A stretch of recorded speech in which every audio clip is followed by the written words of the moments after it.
can argue that they have not heard the cries of county governments, Mr. Speaker, because they don't even have funds to use in counties, Mr. Speaker. Indeed, the Committee on Finance, which I'm a member, had to be invited last week, Mr. Speaker, to have a discussion with the Cabinet Secretary for Finance on how to ensure that funds still go to counties, Mr. Speaker, because of what has been happening in this House. Mr. Speaker, I do not think at all it is helpful either to the country, either to the Senate, to propose to adjourn the process that we started last week, Mr. Speaker. In our sitting last week on Tuesday, Mr. Speaker, we adjourned the debate because of the curfew at 9 p.m. We sat here, we discussed, we debated. Mr. Speaker, this is a chamber of debate. Issues are resolved in the Senate by talking about those issues, by debating them, by coming up with proposals and counter-proposals, Mr. Speaker. The way forward about the current motion, Mr. Speaker, is first to defeat that motion, Mr. Speaker, proceed with the debate, let members air their views, let whoever is disagreeing with either of the proposals put their views, Mr. Speaker, on the table, and then from there we can say what is the way forward. But Mr. Speaker, if we adjourn 100 times, we will never be able to arrive to a solution. Lastly, Mr. Speaker, continuing with the debate does not mean that anyone who debates is either ignorant or, Mr. Speaker, not sensitive to the fact that we need solutions in this country. It is not right to try and depict a picture, Mr. Speaker, that by continuing with the debate that we are ignoring the fact that there are hundreds and thousands and millions of people in this country, Mr. Speaker, who require to be recognized with the interest that they have, Mr. Speaker. My own people of Kiambu expect a resolution. The people of Mandera expect a resolution, Mr. Speaker. And so, Mr. Speaker, I want to propose, Mr. Speaker, that we proceed with the discussion. Let us have the debate. Let us have a healthy debate. Let's have proper contributions. Let's have a resolution to this matter, Mr. Speaker, and ensure that services can proceed to be given to county governments upon a decision by the Senate. We look worse, Mr. Speaker, in my view, by being indecisive than by being decisive, Mr. Speaker. At the opportune time, Mr. Speaker, if we find then that there's a matter that requires to be resolved, Mr. Speaker, then at that time you can advise the House, Mr. Speaker, and we can vote on any other proposal for adjournment, but not adjournment because we fear to get into the discussion, Mr. Speaker. It is the wrong premise to adjourn on, Mr. Speaker. I oppose. Senator George Haneri.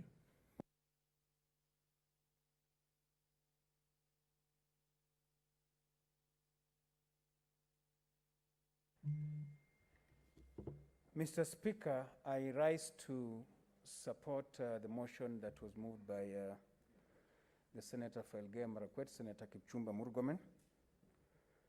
Mr. Speaker, I will start by debunking what Senator Wamatangi has just put forth as his reasons for opposing the motion. Senator Wamatangi, I just want to tell you that it's only fools who don't change their minds. The fact that we oppose the adjournment that was proposed by James Orengo does not mean that we should also oppose this one. I mean, we've since changed our mind. We think that people should sit down and reason and come up with a formula that will be acceptable to all. Secondly, he says that there are 3 other proposals. That is the more reason why we must adjourn, because some of us, even up to now, I have not had a chance to look at the proposals by Senator Orengo and the other proposals, Mr. Speaker. Up to now, we've not had a chance to look at the order paper. It just came now in. Mr. Speaker, the formula proposed by the committee, if implemented, will mean counties like Vihiga should just close shop and maybe transfer their functions to the national government. In that formula, Vihiga is losing 361 million. Mr. Speaker, as it is, even with the 361 million, we are barely surviving. So if you take away that from us, then there will be no operations in Vihiga. So we are pleading to our colleagues to understand where we are coming from. The proposals that were being put last week by Senator Kangata were not solving our problem. Those proposals were just postponing our problem. I want to plead with my colleague, Senator Wetangula, my elder brother, my colleague, Senator Wako, What enjoyment will you have if you have plenty of food on your table and your younger brother next door is starving? You can't enjoy. Senator Wako, there is no enjoyment. My brother Wetangula, you cannot enjoy that you have plenty on the table and your kid brother next door is starving. Mr. Speaker, any formula that we will come up with must ensure that no county loses what they already have. Any formula that we come up with. Kangata's proposal was to postpone. Mr. Speaker, that is still unacceptable to us. Senator Hadiri, I think you are now getting into the debate. I think you... Mr. Speaker, the point I'm trying to argue is that the proposals that are being put forth, like what Kangata was putting forth, what James Orengo here is putting forth, is just to postpone our problem. So we want adjournment so that we can sit down, where Senator Wetangula had proposed this in our Kamkunji, so that we can sit down and see if we can come up with a formula that will be acceptable to all of us. That's the point I'm trying to make, Mr. Speaker. Senator Kinyua? Oh, are you through? Senator Haneri, are you through? Yeah, it's okay, Mr. Speaker. I just wanted to say that we must ensure equity. I want to plead with my colleagues that we support this motion. And this time round, if we go for negotiations, let's be reasonable. Let's leave our hardline stance so that we can come up with a formula that is acceptable to all. I thank you, Speaker. Senator Sakaja, what is your point of intervention?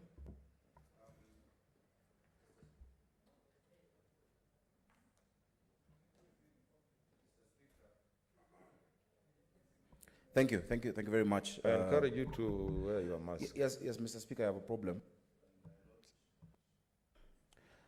She's not 1.5 meters close to me, but if I use it when speaking, I actually have a breathing issue, Mr. Speaker. But I am careful not to spit. Mr. Speaker, my point of order is as follows. You had given direction, Mr. Speaker, on the manner in which amendments are processed, Mr. Speaker. And you said that the amendments to this very important and technical motion must, number one, all go through budget office, and their constitutionality be tested, and the veracity of the figures also be proven, Mr. Speaker. Mr. Speaker, the system has just come up. And going through some of the amendments, Mr. Speaker, we need you to affirm that indeed they went through that process. Because I can give you one example of an amendment by Senator Wamatangi, providing that Treasury to provide additional funds equal to the losses. Mr. Speaker, this would not pass any constitutional test. So I'm asking that you rule on constitutionality. I'm not debating. Senator Wetangula, I'm not debating. No, that's not... I'm not debating. So, Mr. Speaker, I want you to affirm. Mr. Speaker, you gave a ruling that each and every amendment shall go through a certain procedure. I just want you to confirm, Mr. Speaker, because we'll get to that. Senator Bogisho? I want you to confirm. I'm on a point of order, Mr. Speaker. Someone cannot rise on a point of order when you're on a point of order. You've been in this house for long, even before I was born. Okay, cool. So you know, you don't raise a point of order. Mr. Speaker, just affirm that it went through that process. Just that. Because on the face of it, there's a test of constitutionality that is completely off, Mr. Speaker. Senator Sakaja, the matter came to my office. I approved it. It was even approved by House Business Committee, where you sit. So it came through the right process. Order, Senator Sakaja. Order. There's a point of order from Senator Cheriot. Mr. Speaker, Senator Sakaja's point of order is not without validity. We agree that the House Business Committee may have looked at it. You approved. There's only one other check that he needs your confirmation, and that will be it. Parliamentary Budget Office. Just that, Mr. Speaker, kindly. What's your point of order, Senator Wetangula?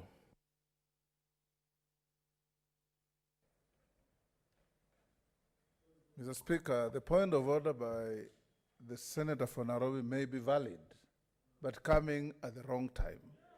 The question before the House is whether we adjourn the debate or not. If indeed he has a point, then at the time those amendments are raised, then he will be legitimately correct to stand and raise the issues he's raising, and the House or the Speaker may decide on what to do. As it is now, do we adjourn or we don't adjourn? That is the question before the House. Not the merit or validity or constitutionality of any matter on the order paper. Yeah, I think that's a correct position. And I can see a lot of interest, but I want to make this ruling, honorable senators. You know that we have to make a decision and we have a weight matters ahead of us. The way to dispose of this matter now is, of course, to vote. The normal way, we vote, a roll call. Pardon? Pardon? I have made that ruling because we must really make progress. Yes, Senator Kindiki. Mr. Speaker, thank you for that ruling. I want to plead with you to guide us further by reconsidering your own ruling, Mr. Speaker, because this is the this is the most important issue in this country at the moment. And if we are discussing whether or not to adjourn, assuming Senator Murkomen's point of order carries the day, there are consequences. Likewise, even if the motion by Senator Murkomen doesn't carry the day, there are also serious implications. I beg you, Mr. Speaker, to allow a few more senators to ventilate so that if whatever decision is taken, the people of this country can be with the House in that decision, Mr. Speaker. You know, honorable senators, the whole country is watching us and has been watching us for this is the 7th time. We are just moving forth and backwards. Really, we are going to look ridiculous. We must move forward.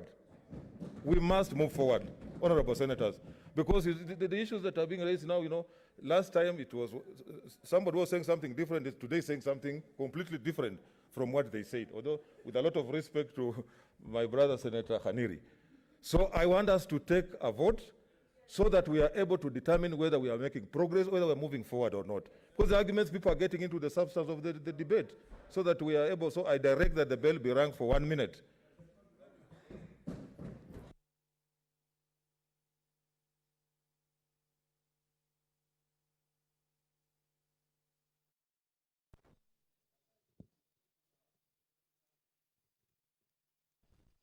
If you're just tuning in, this is the live proceeding of the Senate, where the approval of the third basis for revenue allocation among county government is currently being discussed. But before the senators got to the gist of the issues pertaining to this particular report by the Finance and Budget Committee of the Senate, the Senator for Elgeyo Marakwet, Senator Kipchumba Murkomen, moved that the House adjourns debate on this motion to pave way for dialogue with the hope of striking a consensus. That particular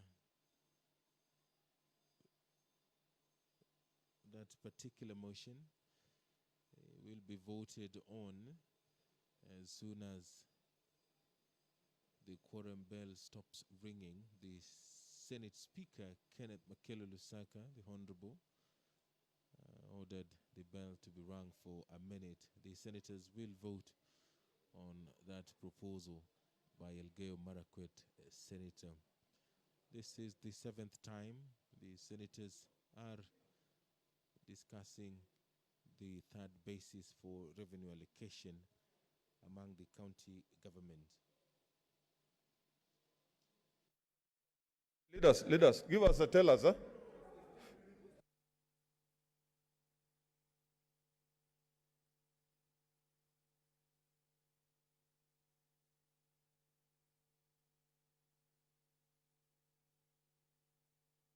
Okay, order, senators. We are in session. Observe social distancing. Who? Okay, that is for? Yes. Who? Be there, teller, be a teller there. Okay, we are in session, ladies and gentlemen. Senators. Take your seats. Take your seats. Take your seats.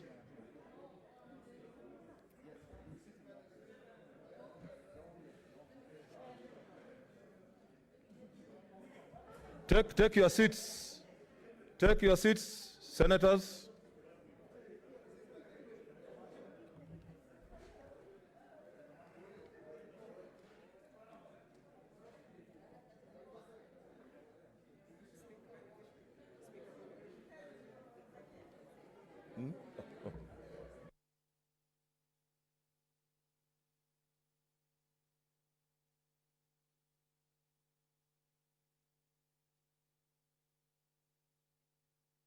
Okay, order. Order, we are starting.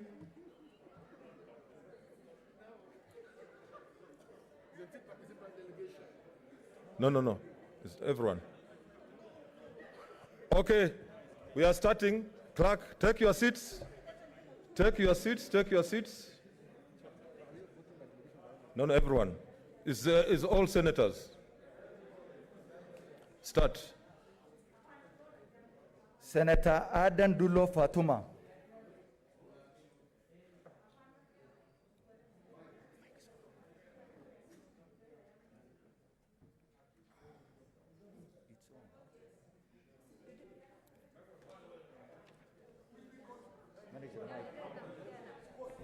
I vote yes. Senator Ali Abdullah Ibrahim.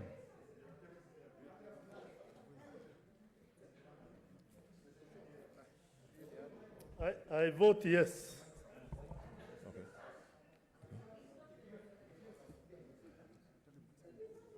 Senator Boy Isa Juma.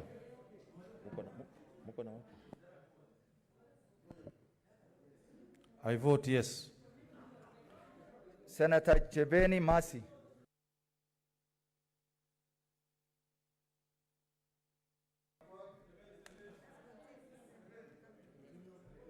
Senator Cherarkei Samson Kiprotich. Mr. Speaker, I vote no. Senator Cheriot Aaron Kipkurui.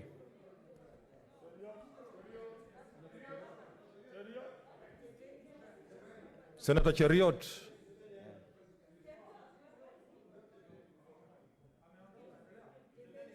Senator Chebeni Masi.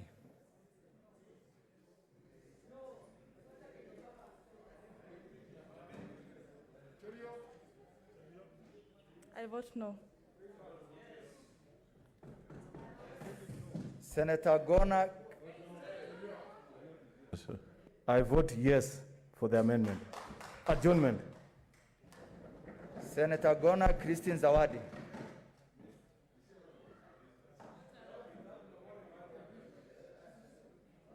Senator Haji Farhia Ali. I vote yes. Senator Haji Mohammed Yusuf.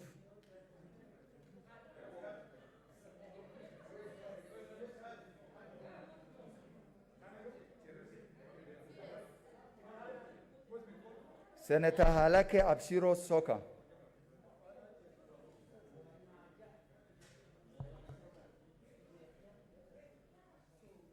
I vote yes. Senator Hargura Godana.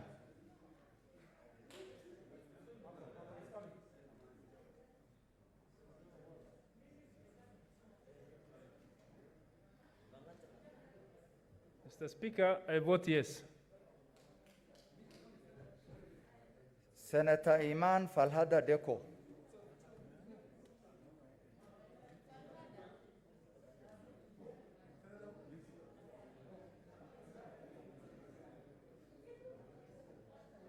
I vote a big yes. Senator Imana Malakai.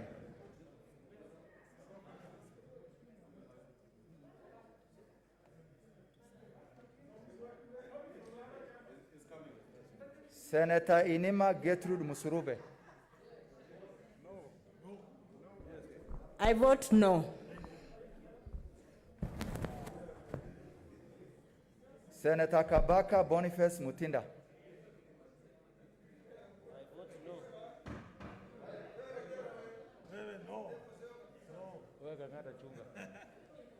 Of course, yes, for this adjournment.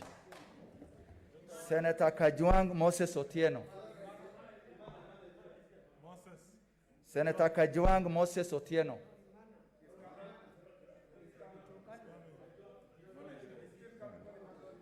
Senator Imana Malachi Charles. I vote yes for the adjournment.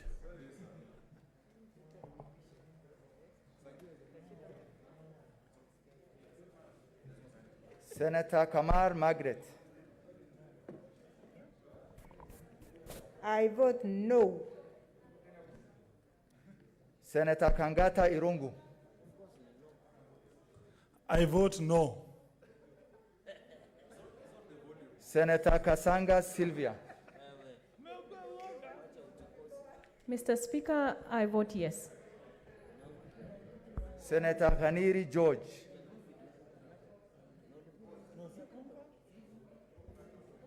Mr. Speaker, I vote yes for adjournment.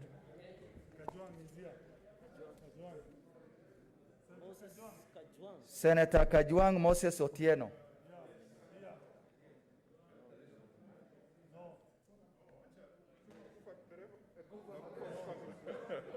I vote no.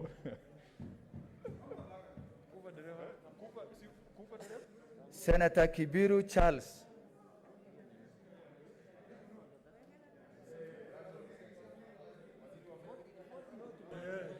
I vote no.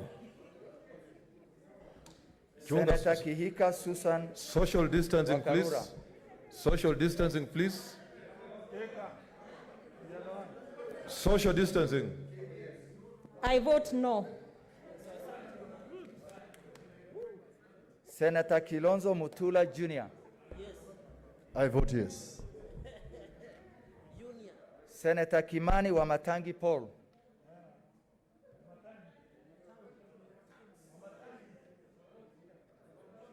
Senator Kindiki Kidure.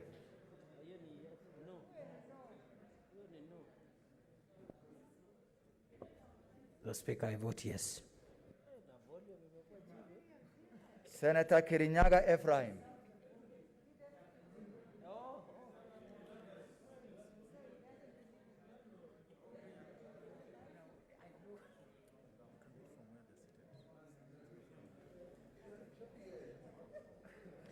I vote no.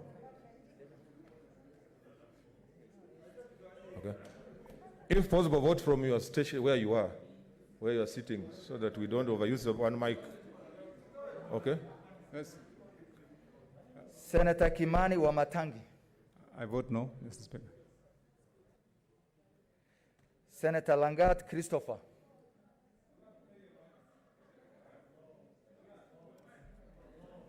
Why don't you use? Yeah.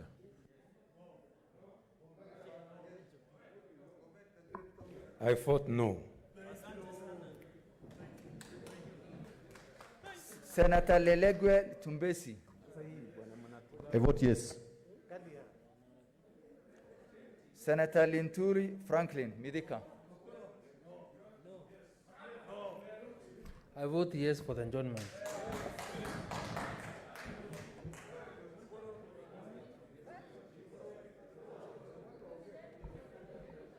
Yeah, if you are near a mic, just use the mic that is near to you when you are called. Let's observe social distancing, please. Social distance. Senator Loitip Anwar.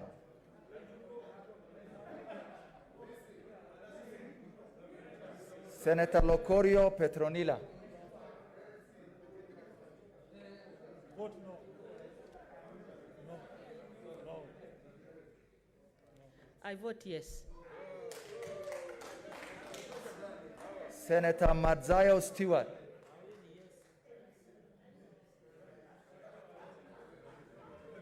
The delegation of Kilifi votes yes. Senator Mahmoud Mohammed. I vote yes. Senator Makori Beatrice Kwamboka. I vote no.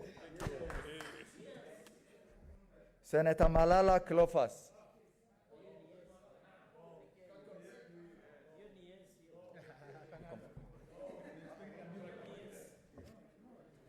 I vote yes.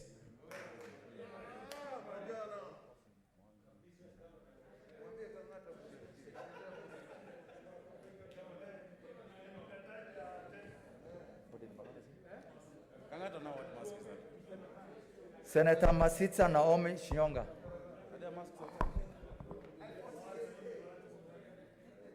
Speaker, I vote a big no.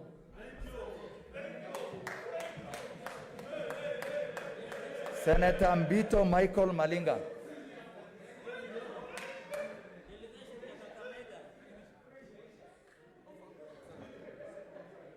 I vote no. Senator Mbogo George Ochilo.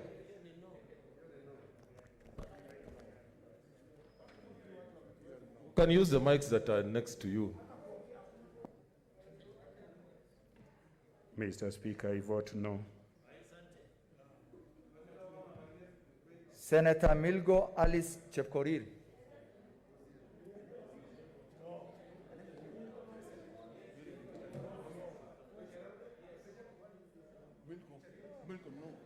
I vote no.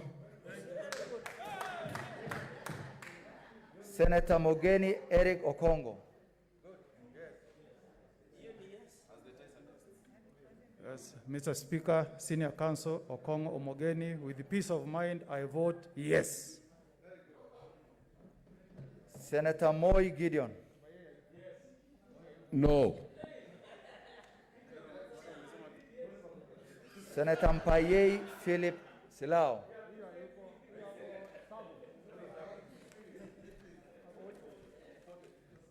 Senator Mugo Beth Wamboi. Senator Murkomen Onesmus Kipchumba. Mr. Speaker, I vote yes. Senator Mwangi Paul Gidiomi.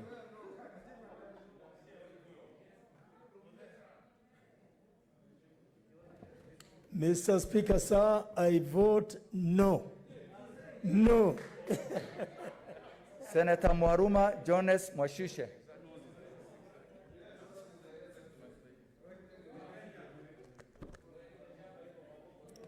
Mr. Speaker, I vote yes. Senator Mwaura Isaac.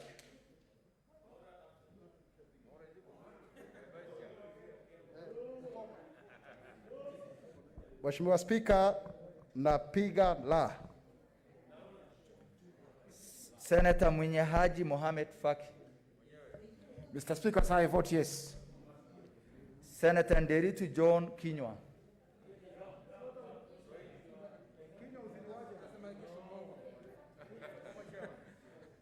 Mr. Speaker, the delegation of Laikipia votes no.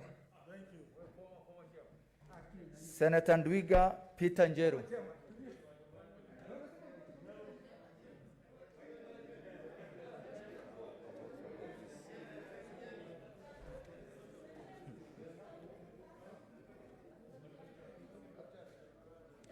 Mr. Speaker, Embu votes no. Senator Nyamunga Ross. Speaker, I vote no. Senator Olekina Ledama.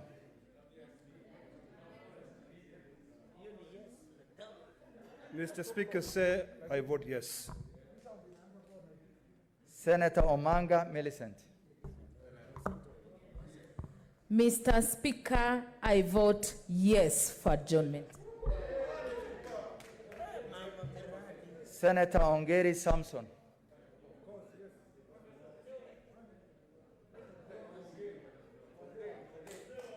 I vote no.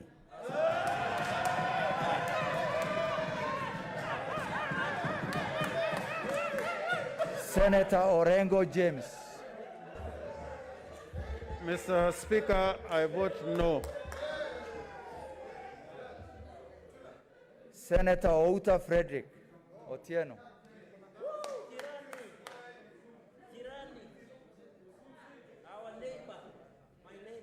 Kisumu delegates vote no. Senator Pareno Judith.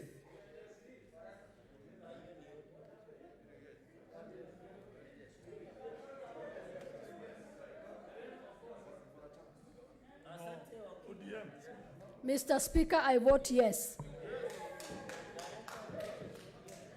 Senator Pogisho Samuel. Speaker, I vote no. Senator Prengei Victor.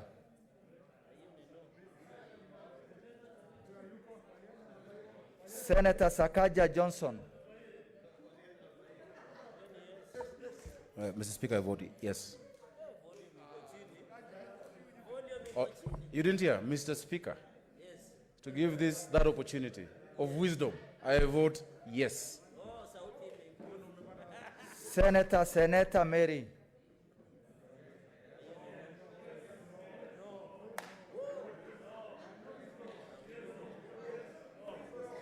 Mr. Speaker, I vote yes.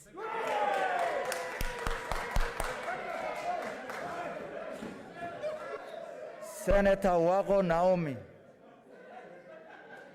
Senator Wago Naomi.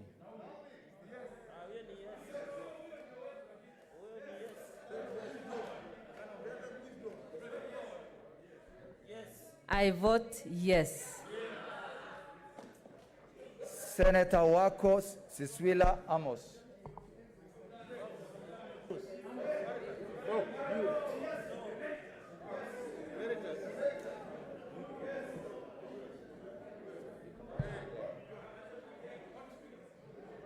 Senator Wako, you're supposed to vote. It's of course yes. Senior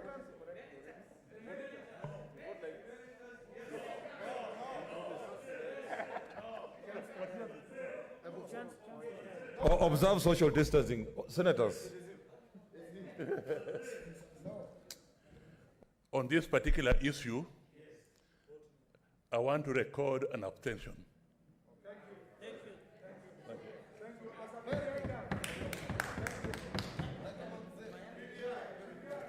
Senator Wambua Enoch Kio.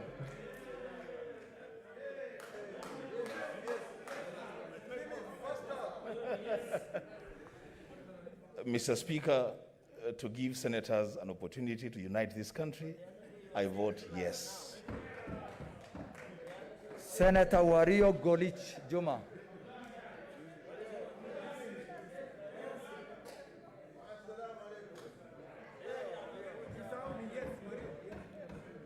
Mr. Speaker, sir, I vote yes. Senator Wetangula Moses. Mr. Speaker, I vote yes.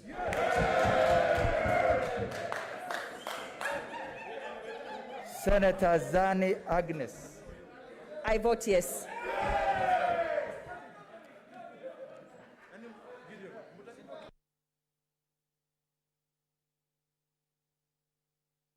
Okay, order, take your seats. If there's any senator who has not voted, take your seats.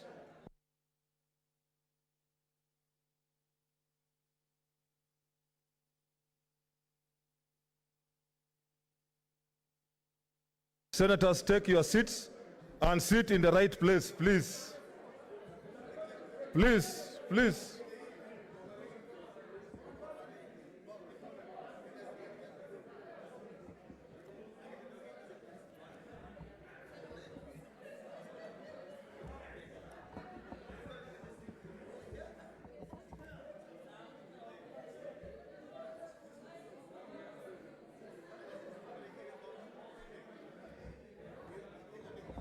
The mic.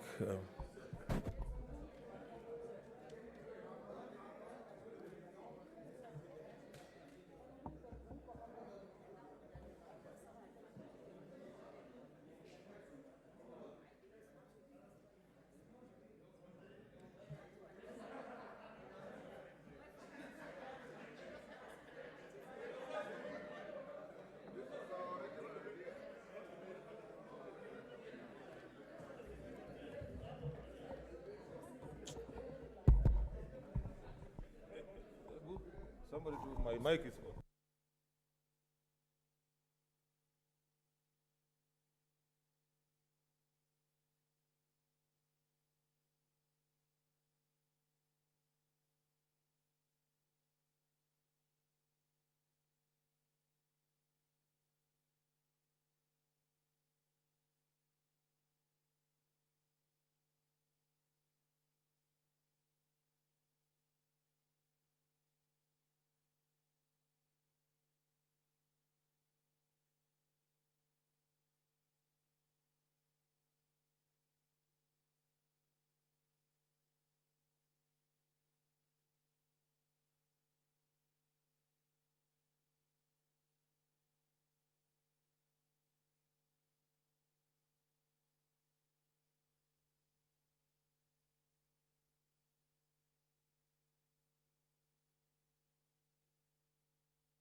You are watching live proceedings of the Senate.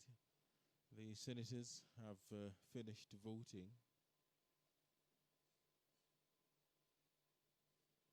On a proposal by the Elgeyo Marakwet senator to adjourn debate on the third basis for revenue allocation among the county governments.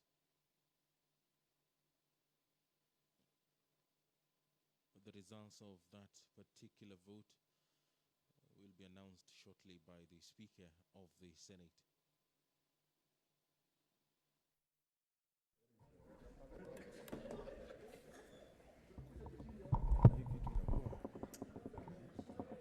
It's permanently on.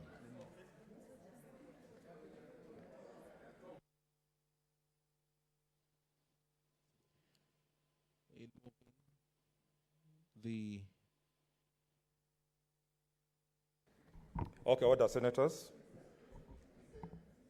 Take your seat. I can see somebody on his feet when I'm on my feet.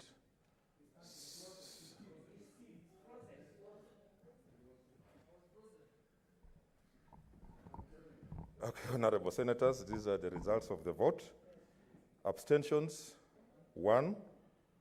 Nays, 26. Ayes, 34. The ayes have it. Senator Wetangula. What's your point of order, Senator Wetangula?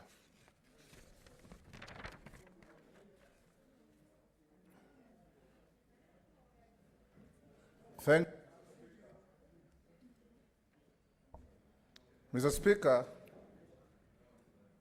in a book written by a great Tanzanian writer called Shaban bin Robert, the book is called Kusadikika.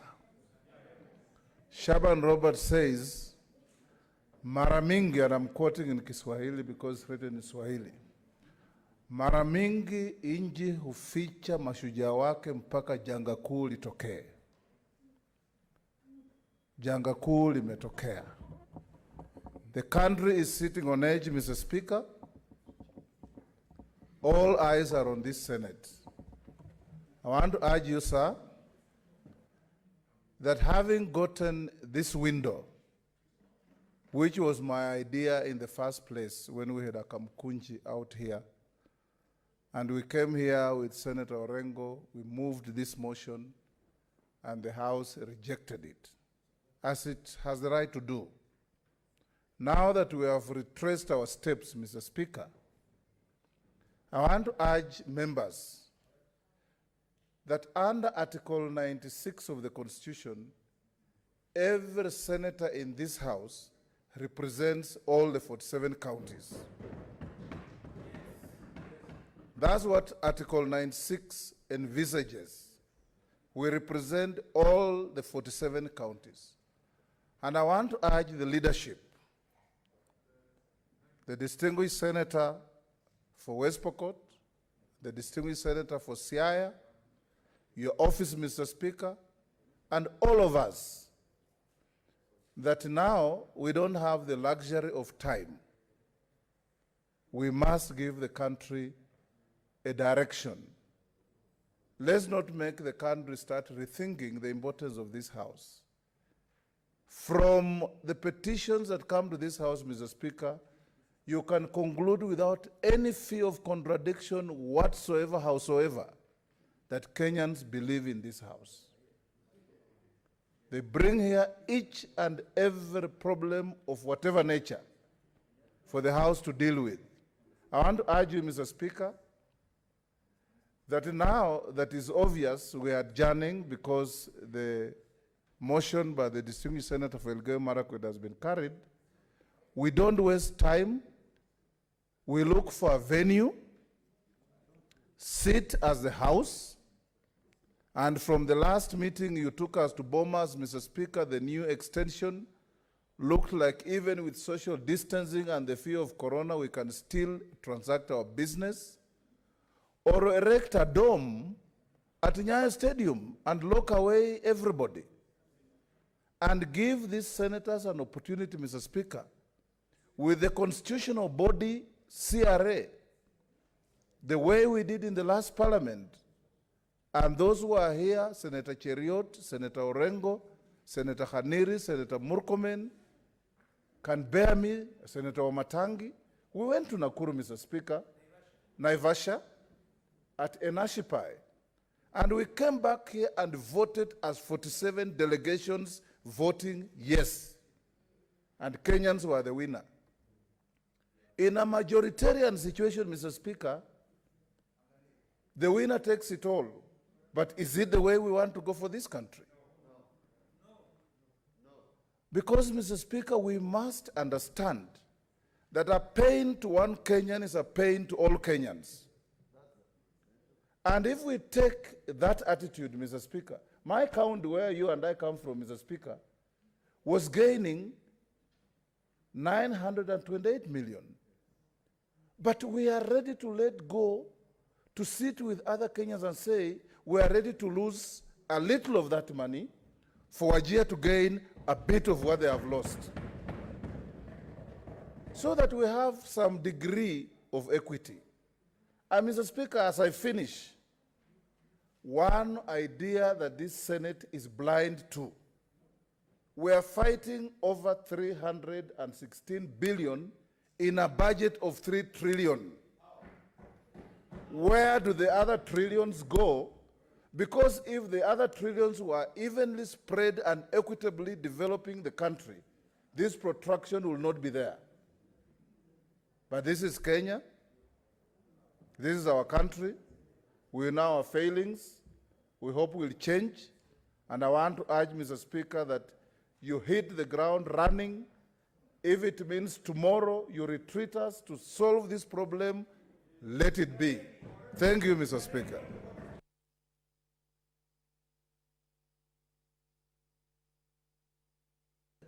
Senator James Orengo.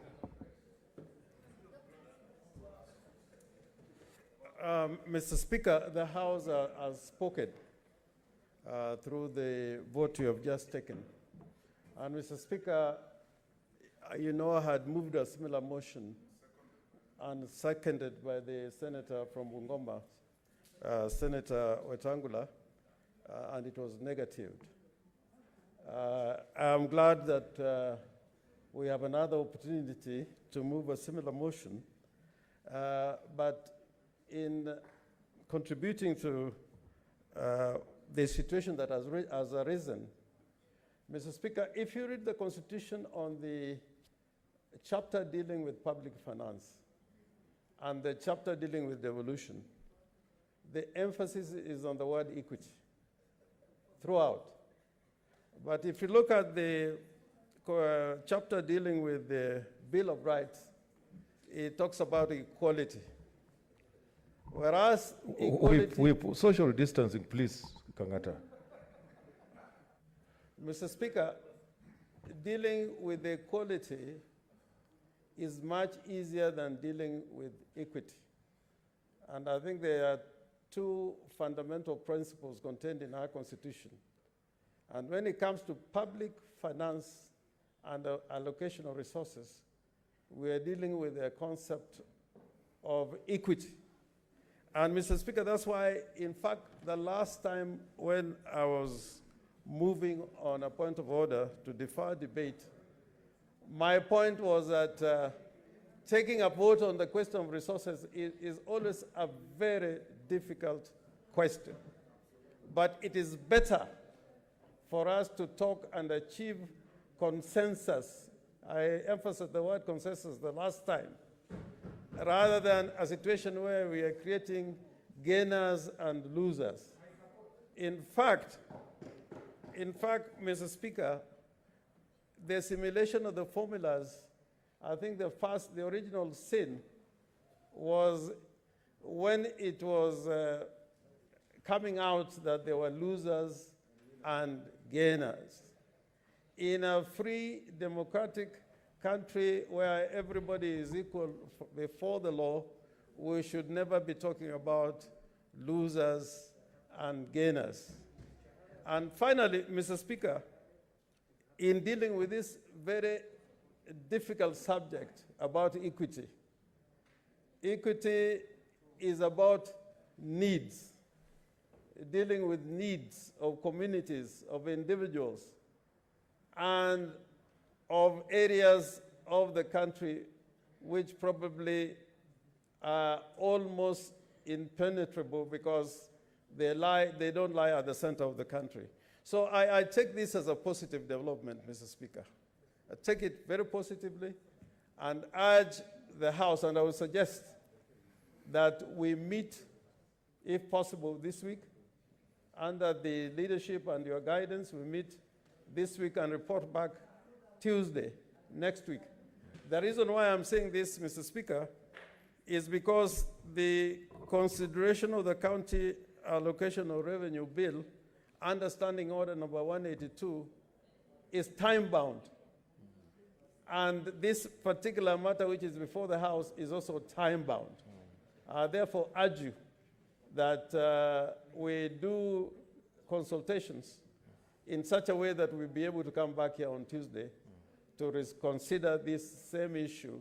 And I hope on Tuesday next week, we will be unanimous in our decision, one way or the other. Thank you, Mr. Speaker. Leader of Majority, Senator Bogisho. Yeah.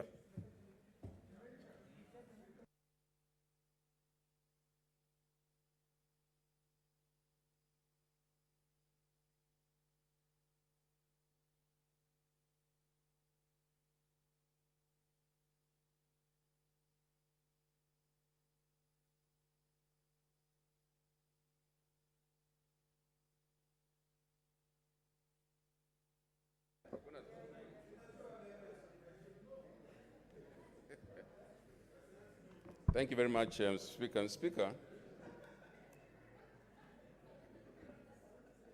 on strategizing to keep this motion going on, Speaker, I must give credit to the young people who have brought this amendment, this motion.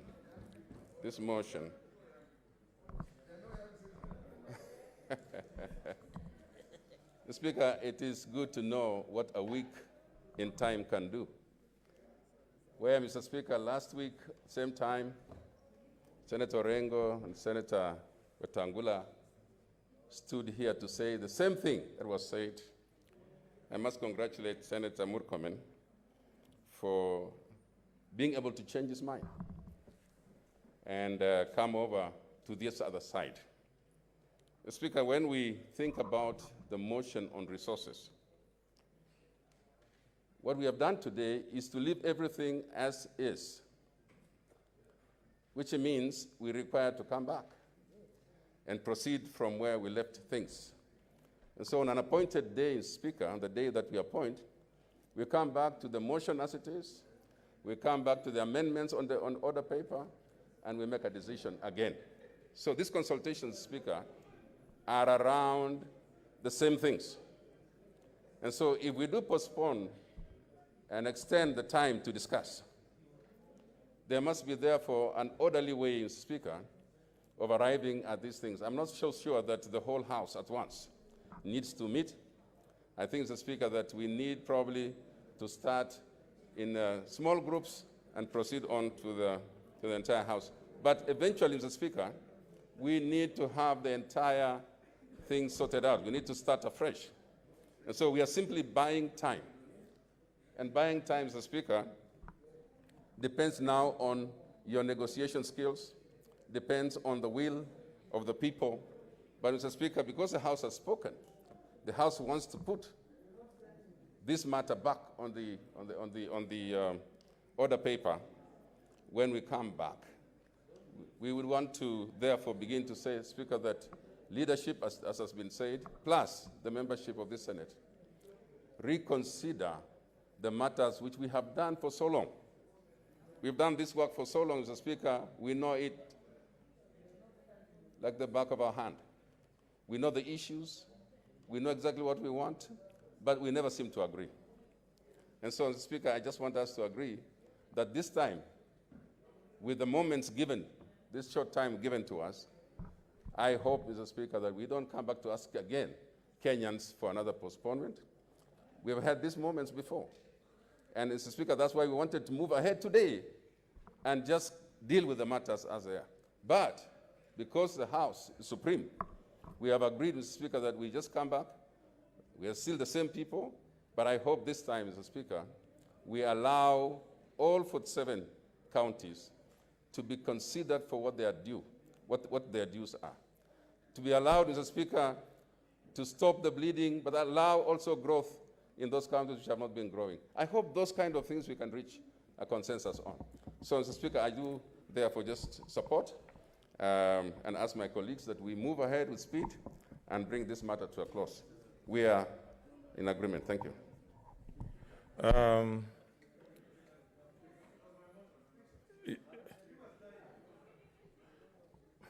Okay, Senator Mutula, you know you are discussing already a matter that a vote has already been taken. Okay. Okay, 3 minutes, please, so that we... Senator Mutula, okay, you are here. I've listed. Mr. Speaker, thank you. And Senator Kidure. Mr. Speaker, thank you for the opportunity. One, I was beginning to worry about the Senate, and because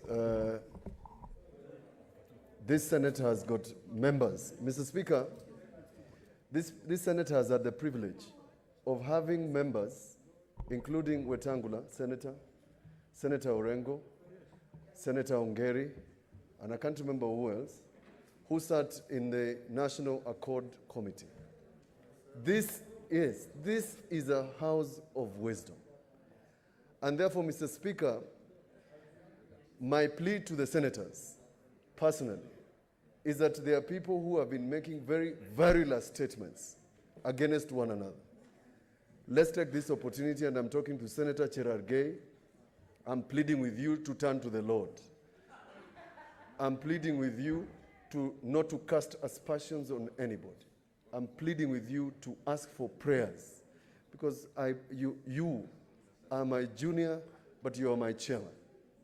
Do not cast aspersions and don't call people bushes. Lastly, Mr. Speaker, yesterday we had a meeting. Speaker, you were present. And in that meeting, we agreed on a framework for counties getting the balance of their payments, which is 29 billion. I was a little disappointed, Mr. Speaker, and I must say it in the floor, that we appeared disjointed as a Senate on counties getting funds as we continue to discuss this matter. While the Supreme Court has already pronounced itself that counties can get resources in the advisory opinion number 3 of 2019, Mr. Speaker, while we are negotiating, I urge you, Mr. Speaker, to get the leadership to agree, even if all of us have to sign, that we concur with the advisory opinion on the Supreme Court, that meanwhile, counties must get their resources, which is up to 50%, as the advisory opinion, which is a judgment of the Supreme Court. Mr. Speaker, I urge Senator Fogisio to sit on his seat as a majority leader and lead us, together with Senator Orengo.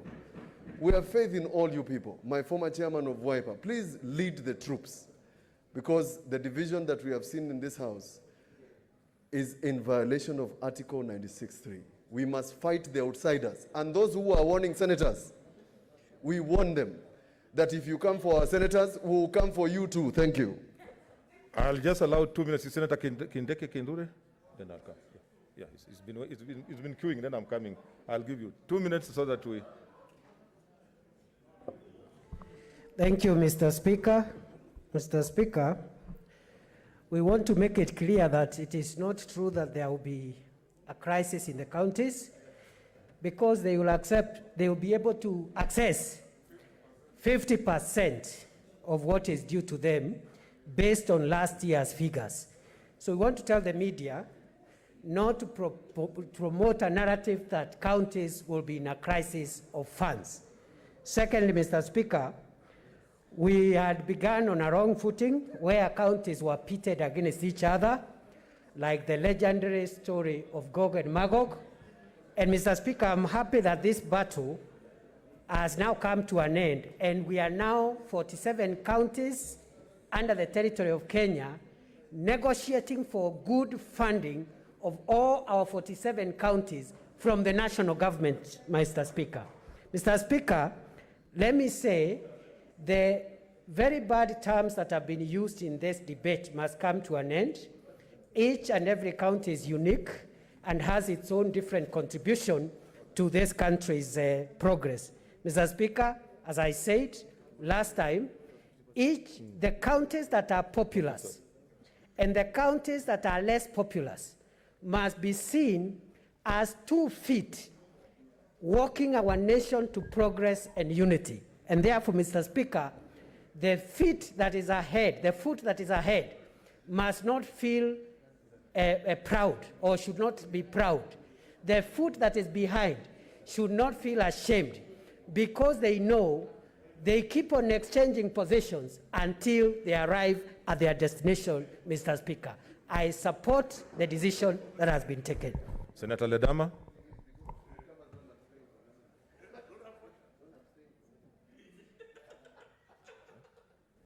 Thank you, Mr. Speaker, sir. Mr. Speaker, sir, I'm happy that we have this opportunity to be able to go and reason. Mr. Speaker, sir, when I stand here, I know some of my colleagues, like Senator Sakaja, is being harassed, threatened. You know, it is absolutely ludicrous that in this country now, we cannot stand as a Senate and stamp our authority. I'm so proud of the 36 men and women who stood up for Kenya, and that is what we are going to do, Mr. Speaker, sir. Mr. Speaker, sir, since we have adjourned now, this time, I would like to plead that we all look at all the amendments which are in that order list. We have amendments from Senator Orengo, which in my view is an attempt to rewrite Article 2 or 3 of the Constitution. We have an amendment from Senator Wamatangi.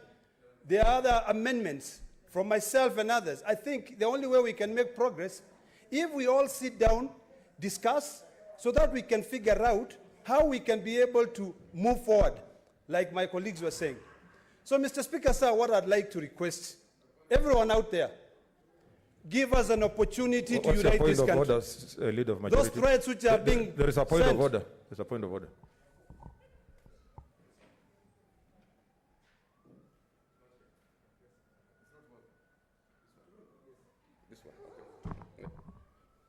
Speaker, let me just bring to your attention, Speaker, that for the second time in a very short while, in a short speech that Honorable Ledama has said, he has claimed, Mr. Speaker, that certain members have been threatened.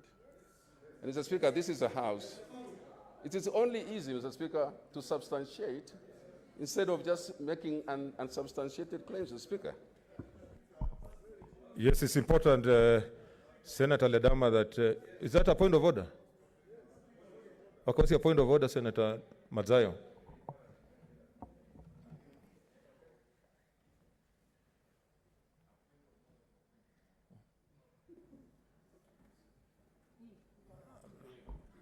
Asante Bwana Spika.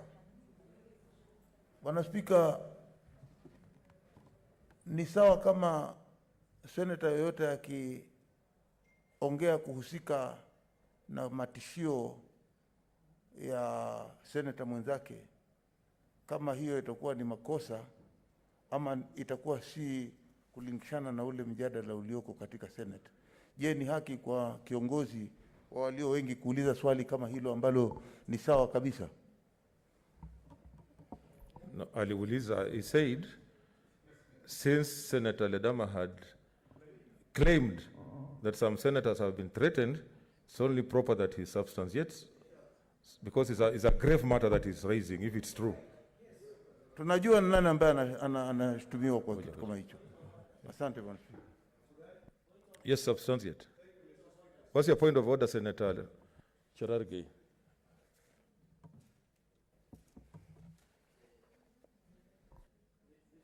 Mr. Speaker, is it in order to claim by Senator Ledama that there are some members are being threatened without substantiating and telling us by who? Secondly, it is the same senator who was tweeting today and casting aspersion on the same house that some senators have been paid 5 million.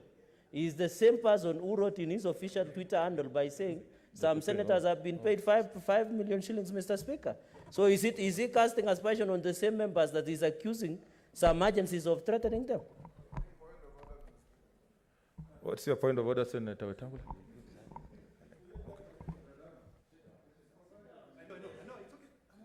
Mr. Speaker, I want to plead with the senators. We are dealing with a grave matter. Let's not be diversionary. Because by being diversionary, we're playing in the hands of those who don't want this Senate to do its job and succeed. Let's focus on what we are here to do. Keep your eyes on the ball and don't be distracted.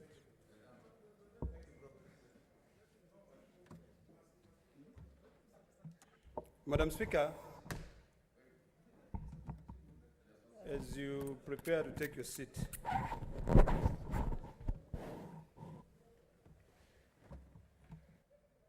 thank you, Madam Speaker. As you prepare to take your seat, Madam Speaker, I want to be very categorical that we do not live in oblivious. We know what is happening in this country. Madam Speaker, some of us wake up at 3 in the morning and we read news. We see what is being portrayed out there. I was very shocked when I saw a big banner on a highway which is targeting my colleague, Senator Sakaja. These are things which are out there. I know the majority leader has asked me to substantiate, and I shall. When I came into this house, I met the distinguished senator in his office. Very few people know that he must have spent part of his night in this bunge so that he can be able to be safe. You know, this country, let me just be very clear. We are all mortal beings, and no one will live forever. What we are doing here is the duty. We were elected to come here and defend our people. So when I stand here and I defend my colleague, I care about the people of Nairobi who he represents. So, Madam Speaker, I will not even respond to the statement by Senator Gerald Gay because it was not, I did not make that statement in this House.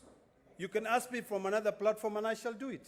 So what I'm saying, for me to sit down, Madam Speaker, is that when now we have a John, let us unite this country, let us not divide it, because when we divide, we'll go down in history as a house which was controlled by a remote control outside.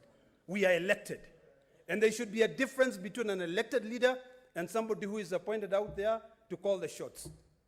I'll be very happy, Madam Speaker, if this country can... Honorable Senator, you are confusing the system. We don't know whether you are on a point of order or you are contributing to adjournment or what was it, because we need to agree on a way forward.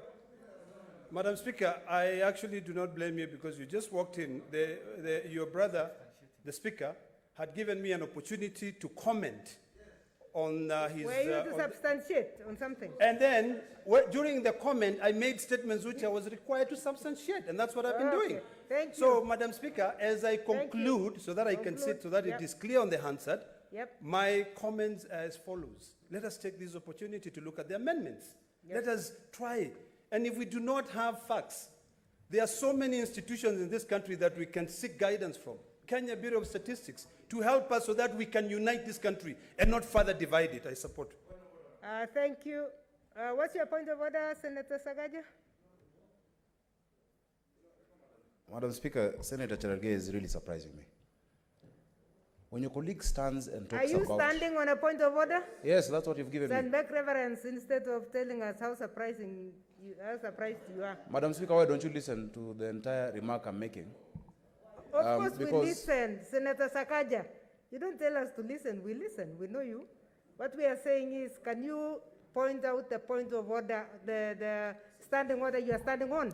Madam Speaker, yes. I don't know what the matter is. Just allow me to make my point of order. Are you... A point of order has been raised, Madam Speaker, on which Senator Ledama has been asked to substantiate claims about threats to me. So which one are you referring to yourself? Yes, I'm referring to that, Madam Speaker. I can show you the standing order. Yes. Because, Madam Speaker, everybody who stands on a standing order, you have not asked them to give you the number itself. It is just when you're starting from now. from now so that we move in another manner. Madam Speaker, the standing order provides that every member shall be responsible for a statement of fact. That's standing order 67. Thank you, that's good.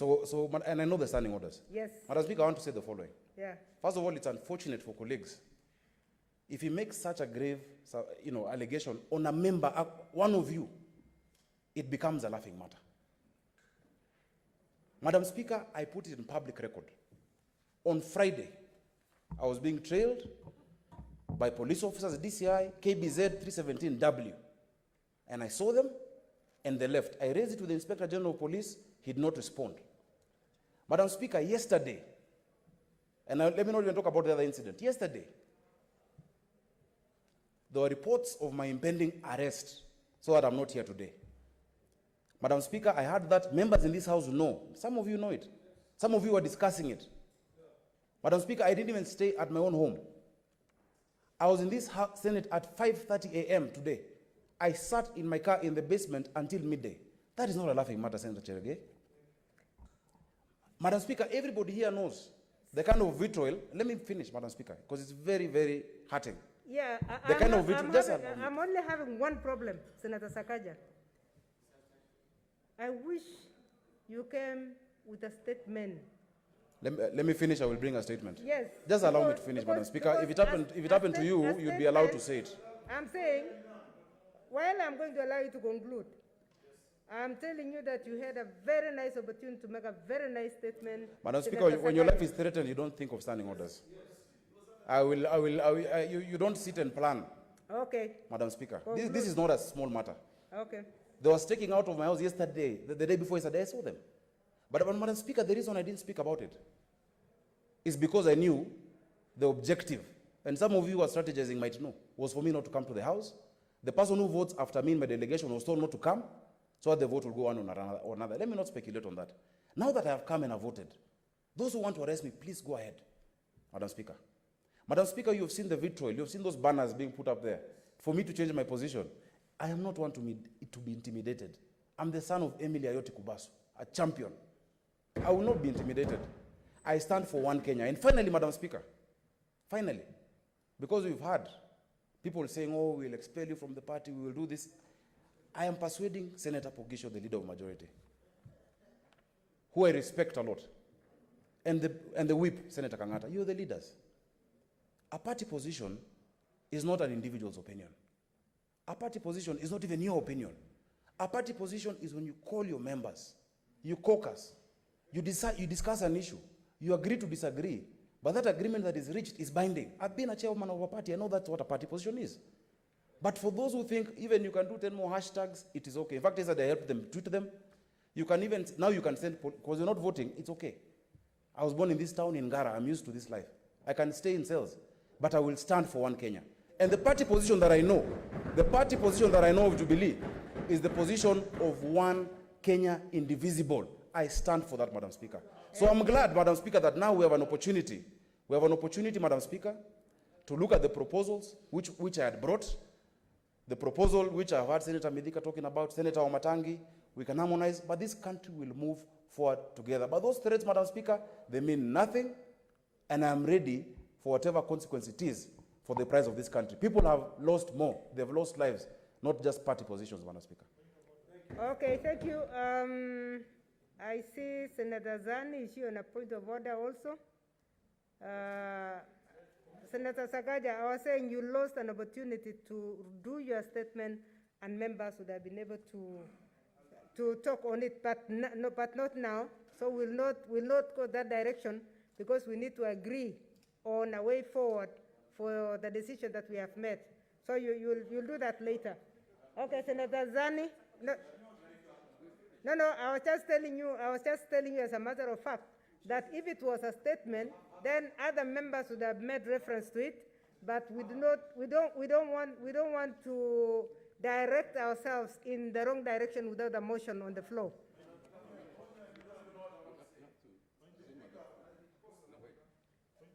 No, can we have Senator Zani? Senator Zani is already on a point of order. Oh, as a contribution? Yes, thank you, Madam Speaker. So then the point of order is from Kangata. Matsayo, you are also on a point of order? Could I proceed, Madam Speaker? Because I'd explained to Senator Lusaka. You are the next one for contribution. Thank you. You are the next one for contribution. Thank you. So allow 2 points of order from Kangata and Matsayo. Yeah, Madam Speaker, I rise on a standing order that the standing order which prohibits or give a procedure on how a member can bring an issue that is affecting me personally. Madam Speaker, I strongly believe that what my colleague from Nairobi has said ought to have been brought procedurally through a formal statement. Madam Speaker, notwithstanding that, I want to confirm that indeed security of each and every senator in this republic should be protected by the Republic of Kenya. Indeed, my brother from Nairobi, you are entitled to security, and the government does not at all support actions that may be geared to threaten your personal security. However, we must also allow Kenya to thrive democratically. It is the democratic right of the people of Nairobi to express themselves in whichever manner they would want to. And I think as a Democrat, I strongly believe you are going to support that kind of endeavor. Whenever Kenyans, whether through WhatsApp, hashtag, it is their democratic right. Madam Speaker, on that score also, I urge my colleague also to remember we had a parliamentary group of Jubilee Party where we called each and every person. Several members of Jubilee Party, including several who don't support the position of the party, attended. I want to remind Dr. Ali attended. He opposed the party position. Deputy Majority Leader attended. Dulo. You did not attend that meeting. You refused to attend the parliamentary group meeting. Yeah, it's a fact. So therefore, do not come to mislead the House. Do not come to mislead the House. Order, Senator Kangata. Senator Kangata, you don't misuse points of order, please. And that's why I'm saying I'll be watching the point of orders. Now, Senator Mazayo on a point of order, and then Leader of Majority, and that's it, so that we make a conclusion. Asante, Mr. Speaker. Mr. Speaker, umuhimu wa bunge la Senate ni kwamba mmoja wetu akishasema ya kwamba maisha yake yako katika hatarini, kwamba anaweza kupoteza maisha kwa sababu ya vile anavyofanya kazi ndani ya bunge, kunao umuhimu wa kwamba bunge la Senate liko na haki ya kuweza kujadiliana ama kuongea kuhusikana na matisho kama hayo. Saa 8:30 tukiingia hapa, kunao kweli kabisa askari walikuwa wamejaa hapa nje, wanaanza kuangalia watu, na hili bunge hairuhusiwi. Hata mtu kama ndugu yetu Malala pia na yeye tishio kama hilo limempatia. Tutaendelea kwa miaka mingapi? Manake katika historia ya bunge la Kenya tunajua ya kwamba ukishakisiwa kwamba wewe ni mtu unapinga kitu unasimama na msimamo fulani, unaweza kupatikana katika chaka la Ngong Forest. Wengi wamewahi wabunge ambao wamekuwa wamekamilika wakakamavu kwa siasa, wamepoteza maisha yao ndani ya kichaka kile cha kule Ngong Forest. Hatutaki kuona msemo kama huo ukisemwa ama ukitokea hivi sasa. Sakaja ni kijana mdogo sana, ako na familia yake bado iko ndogo. Sitaki kuamka kesho asubuhi nisome kwamba Sakaja amepoteza maisha yake huko Ngong Forest. We still need him. Tunamhitaji hapa Nairobi. Na ni kijana amejitolea, nishasema hiyo. Ni kijana amejitolea, mhanga, kufa kupona, kuona ya kwamba Kenya iko nchi moja. Na sote sisi tuko hapa kwa sababu ya mgavi wa pesa zinazokwenda katika serikali za mashinani. Uongozi wa upande ule wa walio wengi ukiongozwa na ndugu yangu Pugisho, ni ukweli kabisa kwamba umefeli mtihani. Hauwezi hiyo kazi. Na si kwamba tunasema kitu ambacho hakiko sawa sawa, kiko sawa, Mr. Speaker. Na ninashukuru kwa kumpatia nafasi hii. Kangata hawezi kuconvince hata senator mmoja kwa ile upande wake wa walio wengi kurudi pande kwenda pande yote. Hawezi. Kwa hiyo kuna umuhimu wa kwamba tuwe kitu kimoja ili tuone Kenya imebaki kama nchi moja. Asante, Mr. Speaker. Senators, I think we should be very clear that we cannot impute improper motive on our members, on each other, unless we have substantive motions. I do not want us to debate the statement that Sakaja is going to bring, because I gave him the offer that he really needs to bring a motion so that colleagues can add or minus what he has said. But I want the last point of order from Gerard Gay. I'm going to rule on the issue of contributions because there is something that is technical about the contributions you are talking about. Gerard Gay? No, Madam Speaker, I heard Senator Mutula Kilonzo Jr. saying that I should turn to the Lord. I want to confirm to them that I have received Jesus Christ as my personal shepherd. Number two, there is nowhere. Personally, I have been arrested before. I have been intimidated. I have 2 court cases. And I sympathize and empathize with Senator Sakaja. And I hope the agencies that are necessary should be able to address the concern of the one member. Finally, Madam Speaker, what I can say is that it is very unfortunate that today as a Senate we have failed for the 7th time to be able to move forward as a country. Madam Speaker, this is unfortunate. Members, where we come from, we were not elected to come and not to make decisions. I can assure you, Madam Speaker, when we come back, we'll have 47 formulas before this House. I can assure you we'll not be able to make any progress. It is so sad and it's unfortunate for the country, Madam Speaker. We have been having these caucuses for the last time possible. And I want to confirm the words of Senator Mutula Kilonzo Jr. and his company. The other day, they say, if you want to kill us now. Why change the tune now? And yet we had given you an offer through Senator Kangata's amendment last time, Madam Speaker. And therefore, it is very unfortunate that as a Senate, we have failed to make progress. We have failed in our constitutional obligation as provided for under Article 217. Madam Speaker, we were ready to put this matter to rest.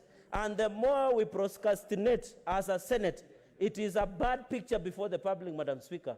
And therefore, Madam Speaker, I'm very disappointed. I have expected the Senate to rise beyond this. And finally, Madam Speaker, many people have argued that it will divide the country. There are many decisions we have made here before.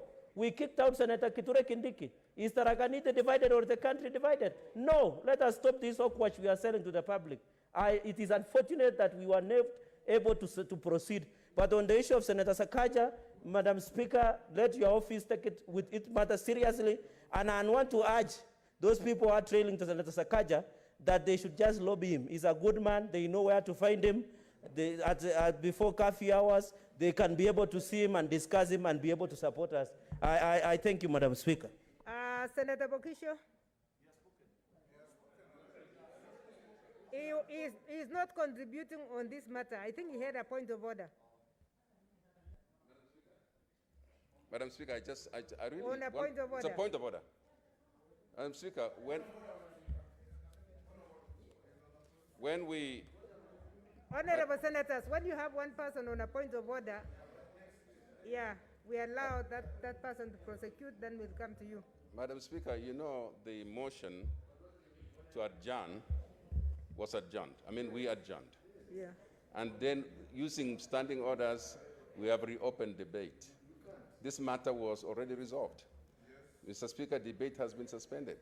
So I just wanted the Speaker to bring to your attention that we need to make progress other than continuing to reopen debate, which has already been closed. Thank you. Thank you, Leader of Majority. Zani, what was it, a point of order or?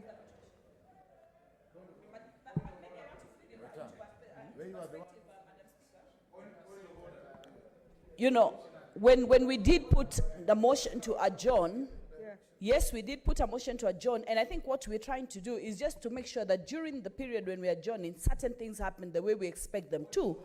What? I'll come to you. Yes, finish? Yeah. Sakaja, we have given you 3 times points of order. Allow other members.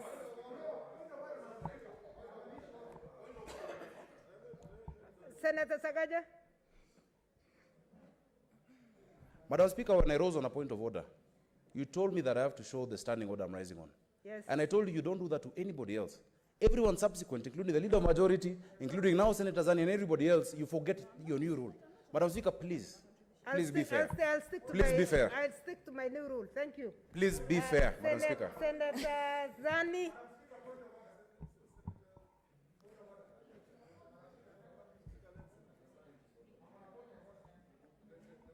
I think Senator Zandi is also on a point of order. Can you, No. can you respect? Let me finish my bit. Let me finish Yes, my. can you respect Let me that, finish please? my bit. I'm going to keep it very brief. Clearly, from what we are saying, the need to caucus is very, very key. Probably wouldn't have been in this situation if we had caucused more at different levels. So I think even as we adjourn, it's important for us to do that. The second matter, Madam Speaker, that I wanted to speak about is the confusion about the formulas that are out there. The first basis, the second basis formula, moving to the third, which is from CRA, and then the other last one, which is from the committee. In the discussions, and the media has picked this, I think, the wrong way. They keep discussing the CRA formula. That's not what was on the table in the Senate. What was on the table on this Senate was actually the committee recommendation. So I'm hoping, Madam Speaker, that even as we go out, we're able to address this as senators of various counties. We stand under Article 96 to be senators and taking care of the interests of all counties. Madam Speaker, even when we look at the particular formulas and what is happening with the various counties, this has been discussed. Even as we continue to caucus, let us get a position where counties are able to manage. Because, Madam Speaker, from the sort of losses that counties are making, among these Kwale County, Mombasa County, Garissa County, some of these counties will not be able to operate. So, Madam Speaker, I think even as we move into the adjournment, let us keep this at the forefront of our minds and be able to execute. Thank you, Madam Speaker. Honorable Senators, please take your seats. Mutula, take your seat.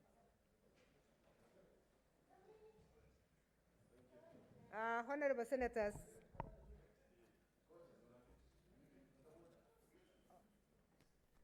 Honorable Senators, are you coming in or going out? Can you leave so that we can continue? Please don't do kienyeji. Murgomen. Yeah. Honorable Senators, I think we had agreed that we are going to adjourn, and this had been already moved and supported, so we are going to adjourn. The only direction I can give on that one is that the leadership at the rise of the House should go and consult and choose days for consultations so that we come back. As was raised by Senator Orengo, we want this latest Tuesday. But should the leadership decide that we come back on Friday for a sitting, we will all be very happy. So I want to urge the leadership to move forward very quickly, decide when the consultations are going to take place, how they are going to take place, and inform the members as soon as possible. I think we are all happy with that because that is what Orengo's motion was. Although we defeated it last time, it was supposed to have done exactly that for us. I think with that, we move to the next order.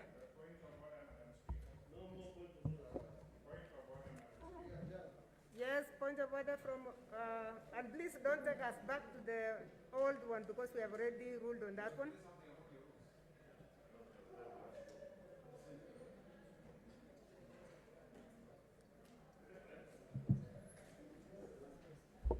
Madam Speaker, sorry to be speaking after you had given your ruling. Madam Speaker, through the ruling that you as Speaker gave to this Senate, that the other chamber is equal to this chamber, and on the basis that every member should be heard and their feelings be recorded. Madam Speaker, in that other chamber, the whole afternoon we've been trying to catch your eye. It is only in this chamber where you recognize people and they speak. Would I be in order to ask the Speaker to exercise some fairness and give every member an opportunity to speak? We've been seated there, we have things to say, but we are not being recognized by the Speaker and given that opportunity. So I'm asking, Madam Speaker, with all humility, that we also in that chamber be allowed to speak. Thank you, Senator. As you may understand, the reason we did not move even out of this is the fact that there was already a ruling. We had agreed to adjourn, and when we agree to adjourn, normally we don't allow room for any debate. Yes, point of order from Naomi Masitsa.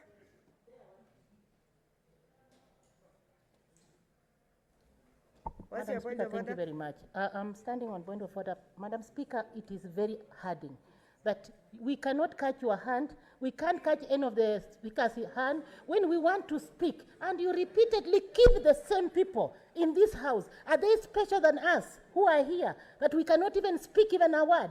We can't even be given an opportunity to contribute, Madam Speaker. If a point of order are the way that we are going to contribute in the House, then we shall be pressing point of order. Thank you. Senator Naomi, you know it is the eye of the Speaker. And the eye is seen everywhere unfairly. Senator Maura, what's your point of order? It's a point of order already by Senator Maura. Thank you, Madam Speaker. Madam Speaker, I rise on standing order number 116, and allow me to read it. A senator is disorderly if the senator creates disorder, knowingly raises a false point of order, unnecessarily interrupts proceedings or consults in a disruptive manner, fails to record abstention in a division, makes allegations without, in the Speaker's opinion, adequate substantiation, or commits any other breach of these standing orders that, in the opinion of the Speaker, constitutes disorderly conduct. Let me not read the whole of it, but up to that. Madam Speaker, we are living in very interesting times. There are some senators here who have made it their habit. You cannot even make a contribution because they feel so entitled that they can always stand on a point of orders. I think this is very unfair. Some of us are queuing in the line to make contributions. But you hear Senator Sakaja speaking 4 times, Senator Cherargei 5 times. You know, it's creating a sense of entitlement that there are senators who are more equal than others. And it is also disrupting the procedure of this House, Madam Speaker. I have never seen a House where it's ruled by standing orders that are false and disorderly, and at the same time statements that you discuss them up to 5 o'clock. Madam Speaker, I think this House has also been adjourned in a disorderly manner in the past. We need to adhere to our standing orders, and in that manner, give every senator a fair chance. Why am I saying so? It is not by right that every time you shout point of order, you should be given a chance to speak. Even the Speaker can tell a senator to sit down. Because some people, when you are making your points of orders to be more important than the contribution, then you are derailing debate. So today, some of the senators who are here were complaining that now we should adjourn comments on the debate after they themselves have made their contribution. Madam Speaker, let me finish. The practice is, if you have actually contributed, you have no right to ask the House to adjourn debate because already you had your chance. Madam Speaker, I think we need to have a fair chance at contributing. Yeah, I just wanted to remind you, you know you are in the Speaker's panel. So you are the one who will be, we will be sorting that. Honorable Senators, I would therefore like to, you are still on the same?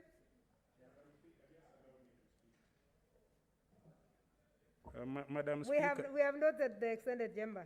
We've taken note of No, that. but Madam Speaker, I have not spoken in this House unless you really take our attendance here for granted. I speak this with humility.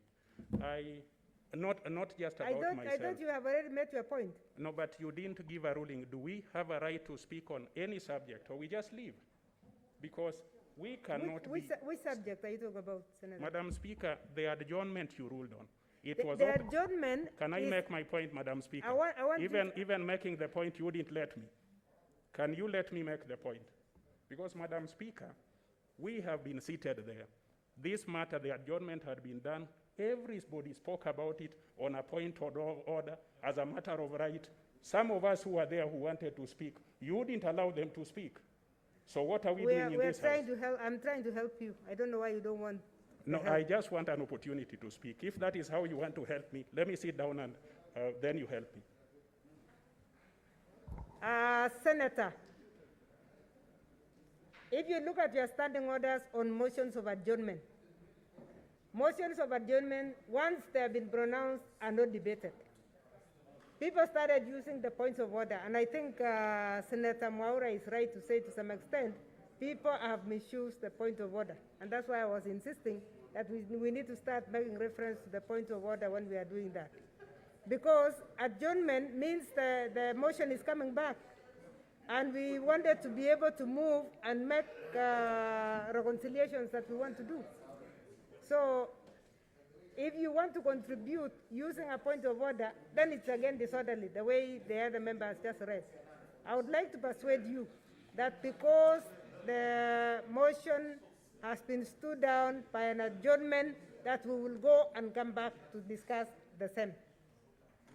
And as I'm telling you that I have 5 members who are on a point of order at the point when you came in, and we have not given any of them an opportunity to speak.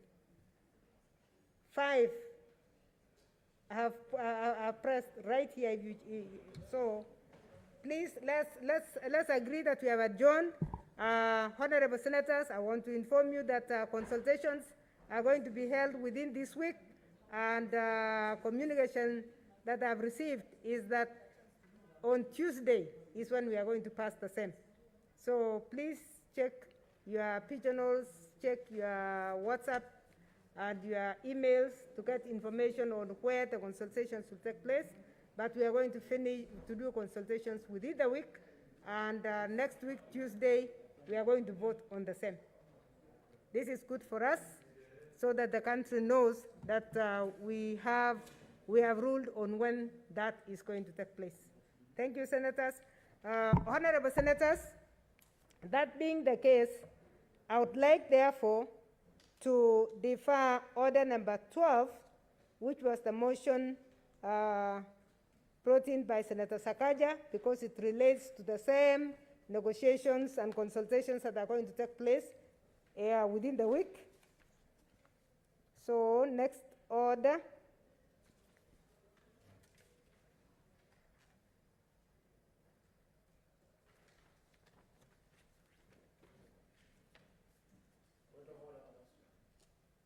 Yes. Senator Matsayo, on a point of order. Madam Speaker, in view of the fact that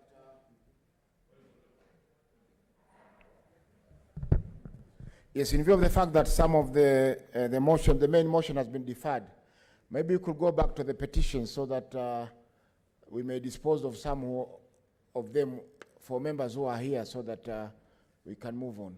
Thank you. Okay, thank you.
Honorable Senators, I think Senator Faki made a valid statement. We deferred some of the orders, so we'll go back to order number 4 on petitions.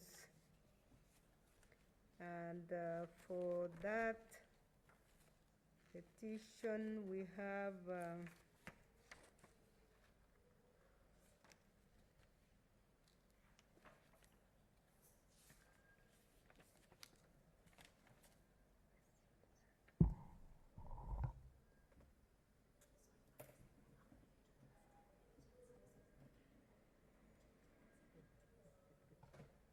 petitions. The first petition. Order number 4, petitions. Thank you, Senators. The first petition was from the Chairman, Standing Committee on Justice, Legal Affairs and Human Rights. It's not here. The second petition was by Senator Samson Cherargei. Is not here. The third petition is to be read by the Speaker. And I will do exactly that.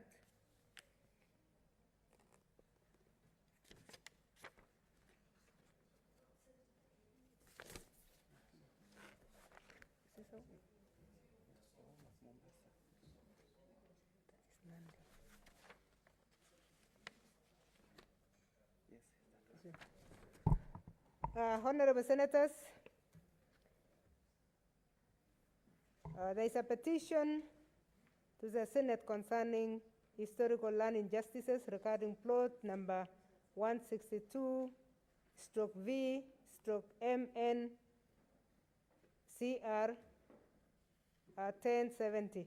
Honorable Senators, I hereby report to the Senate that a petition has been submitted through the clerk by Mr. Salim Widadi, among others, being citizens of the Republic of Kenya, on behalf of the Wajomvu community in Mombasa County. As you are aware, under Article 1191 of the Constitution, and I quote, "Every person has a right to petition Parliament to consider any matter within its authority, including enacting, amending, or repealing any legislation." Honorable Senators, the salient issues raised in the said petition are: 1, that the petitioners are amongst the 12 Swahili tribes and the earliest tribes to settle in Jomvu Kuu, Mombasa, approximately 800 years ago. Take your seat, Senator Cherargei.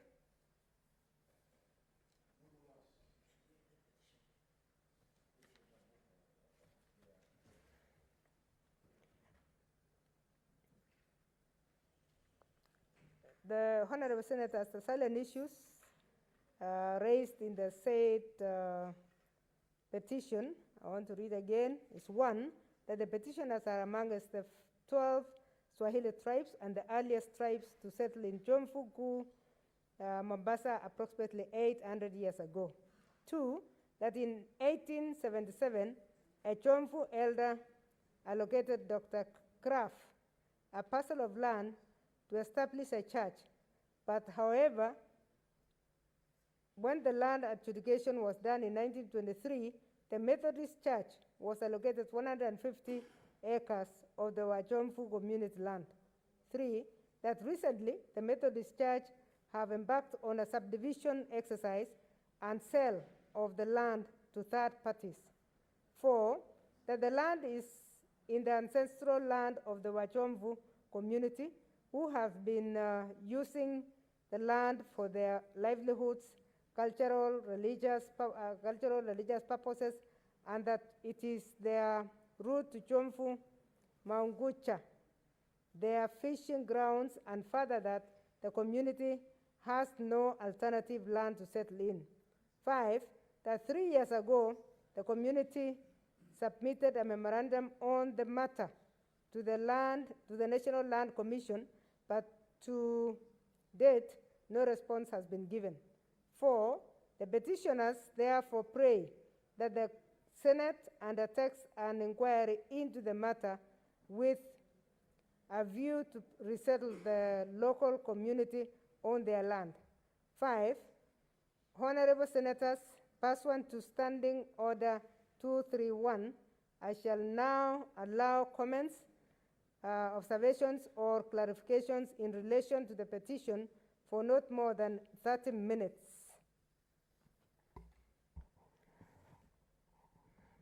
Senator Mwinyi Haji Mohamed. Asante Bi Spika kwa kunipa fursa hii. Kwanza ningependa kumpongeza Salim Mwidadi na wenzake kwa kuweza kuleta malalamiko haya katika bunge la Senate. Mheshimiwa Spika, hii inamaanisha kwamba wana imani kwamba watapata haki katika bunge hili la Senate. Mheshimiwa Spika, jambo la pili ni kuwa hizi ni katika zile dhulma za kihistoria ambazo zimewahi kutokea katika jamhuri yetu ya Kenya. Mheshimiwa Spika, kama walivyozungumzia katika malalamiko hayo ni kwamba muasisi wa kanisa la ACK yani Ludwig Kraft alipoingia Kenya alisafiri mpaka Rabai ambako ndo alianzisha kanisa yake ya kwanza katika maeneo ya Rabai. Na Mheshimiwa Spika, wakati huo safari ilikuwa ni mwendo wa miguu. Kama umewasili katika bandari ya Mombasa, na wakati huo walikuwa wanatumia ile bandari ya zamani ya Old Port, ulikuwa unapanda tena vyombo iwe ni madao ama vihori, unasafiri mpaka Jomvu Kuu.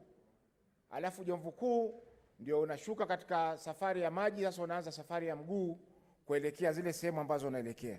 Kwa hiyo Mheshimiwa Spika, ni kwamba wakati ule Jomvu Kuu ambapo wakazi wao ambao wamelalamika wanaishi, ndio ilikuwa mwanzo wa safari zote za kuja sehemu za bara. Na Kraft aliposhuka pale kwanza hakuweza kuweka kanisa Jomvu Kuu kwa sababu majority ama wengi wa wakazi wa Jomvu Kuu walikuwa ni Waislamu. Kwa hivyo alikwenda ndani akaanzisha kanisa yake katika maeneo ya Rabai, na hapo ndio wakati kanisa imeweza kukua Rabai, ikawa lazima atapata nafasi, akaomba nafasi ya eneo la Jomvu Kuu ili na watu wao wengine wakija wakikaa pale wakati wanasubiri safari waweze kupata mahali pa kufanya ibada. Na walipewa sehemu ndogo ya kujenga kanisa. Mheshimiwa, jambo la kusikitisha ni kwamba 1901 wakati ardhi ilipoanza kutolewa, kanisa ilipewa ardhi kiasi ya eka 150 ambazo eka zile ndio mashamba ya wenyeji walikuwa wakitumia kulima, sehemu ambazo walikuwa wanatumia kwenda kufanya uvuvi, sehemu nyingine ambazo ni makavazi ya kale ambapo wanatumia wengine kufanya ibada, ama wana mizimu yao ambao wanakwenda kuitaka radhi wakati wanataka kufanya mambo makubwa makubwa katika eneo lile. Kwa hiyo Mheshimiwa Spika, tumeona kwamba hii ni dhulma ya kihistoria kwa sababu ilipewa kanisa ambao kanisa ndio ilikuja pale ikapewa kijisehemu kidogo cha kujenga kanisa yao wakati ule. Na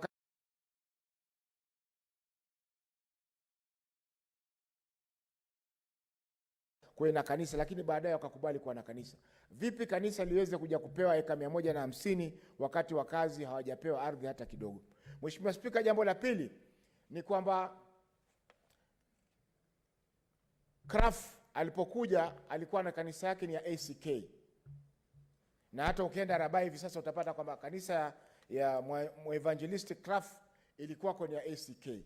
Lakini jambo la ajabu ni kwa ardhi hii imebadilika kutoka kwa Jomvu Mission imekuja sasa imekuwa ni ya Methodist Church, ambao Methodist Church wameamua kuigawanya ardhi ile na kuanza kuuza bila ya kuwahusisha wenyeji wa pale. Mheshimiwa Spika, hii ni dhulma ya kihistoria kwa sababu hata National Land Commission ilipoanzishwa walipata fursa ya kuweza kuiangalia swala hili, lakini hakuna chochote kiliweza kufanyika.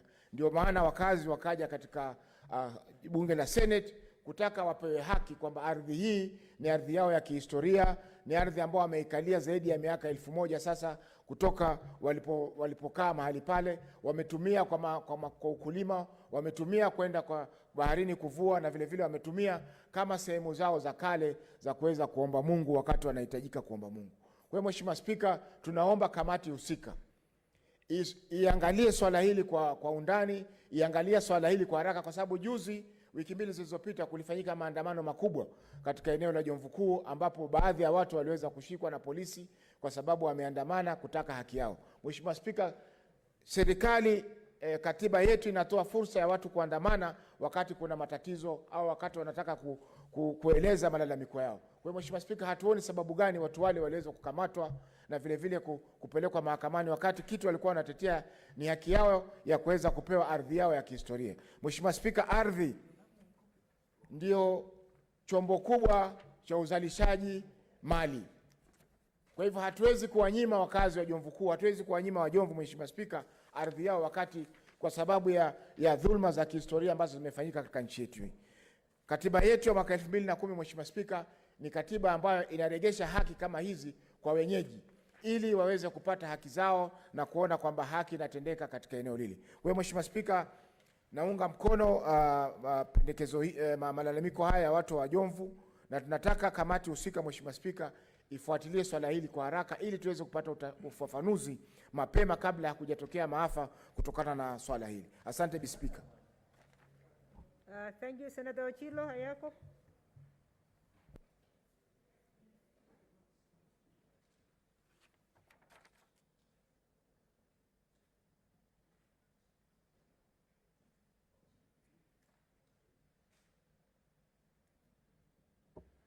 Thank you, Madam Speaker. Madam Speaker, I want to thank you for the opportunity to support the people of Jomvu and also to be in solidarity with my brother, Senator Faki, on this matter. Madam Speaker, the issue of land, the issue of landlessness, and the issue of freedom are all intertwined. Nobody in the world, nobody anywhere can exercise freedom without owning the land upon which that freedom is exercised. If today anybody was to come to Parliament and purport to speak here, they would be declared trespassers. If you came to my home uninvited and tried to exercise your right to speech, your right to movement, I would take you to court and you would be charged with the offense of trespassing upon my land. So the basis of freedom, the basis of liberty is land.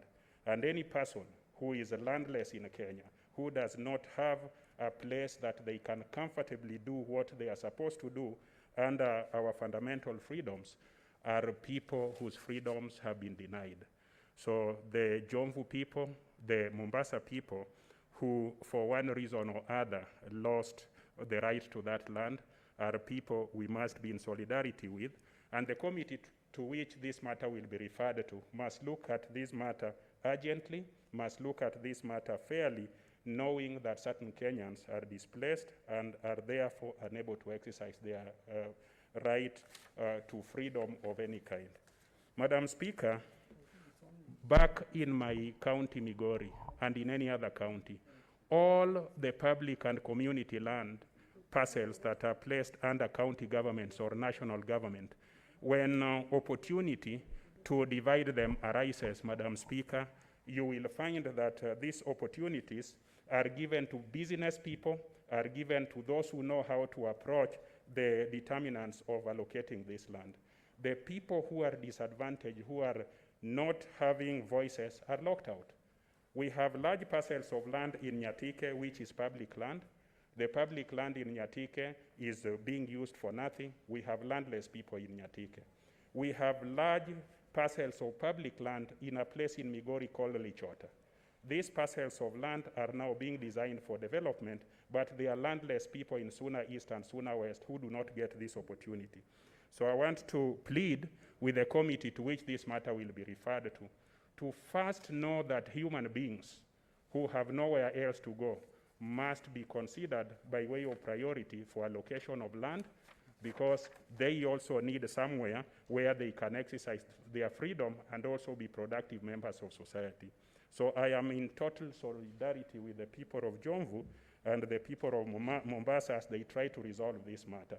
I hope in the resolution there will be an opportunity to allow our Islamic brothers and sisters to coexist with our Christian brothers and sisters, because land and all this opportunity must also unite our people. In conclusion, and lastly, Madam Speaker, want to urge that we also think about the National Land Commission and operationalize it, fund it, and allow it to do what the Constitution envisaged that it should do. Thank you, Madam Speaker.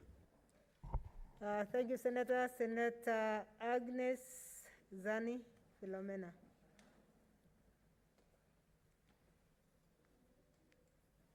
Asante kwa fursa hii kuzungumzia juu ya ombi kutoka watu wa Jomvu kutoka Mombasa, na kushukuru Senator Faki kwa kuleta maombi haya hapa Seneti. Kwa kweli vile alivyosema na vile ambavyo tumeona haya maombi ni juu ya dhulma ya kihistoria. Hawa ni watu ambao walikuwa na ardhi yao ambayo ilikuwa wameketi hapo, wanafanya shughuli zao, kila siku wanafanya mambo yao pale, lakini inaonekana kwamba hapa katikati mambo yaligeuka.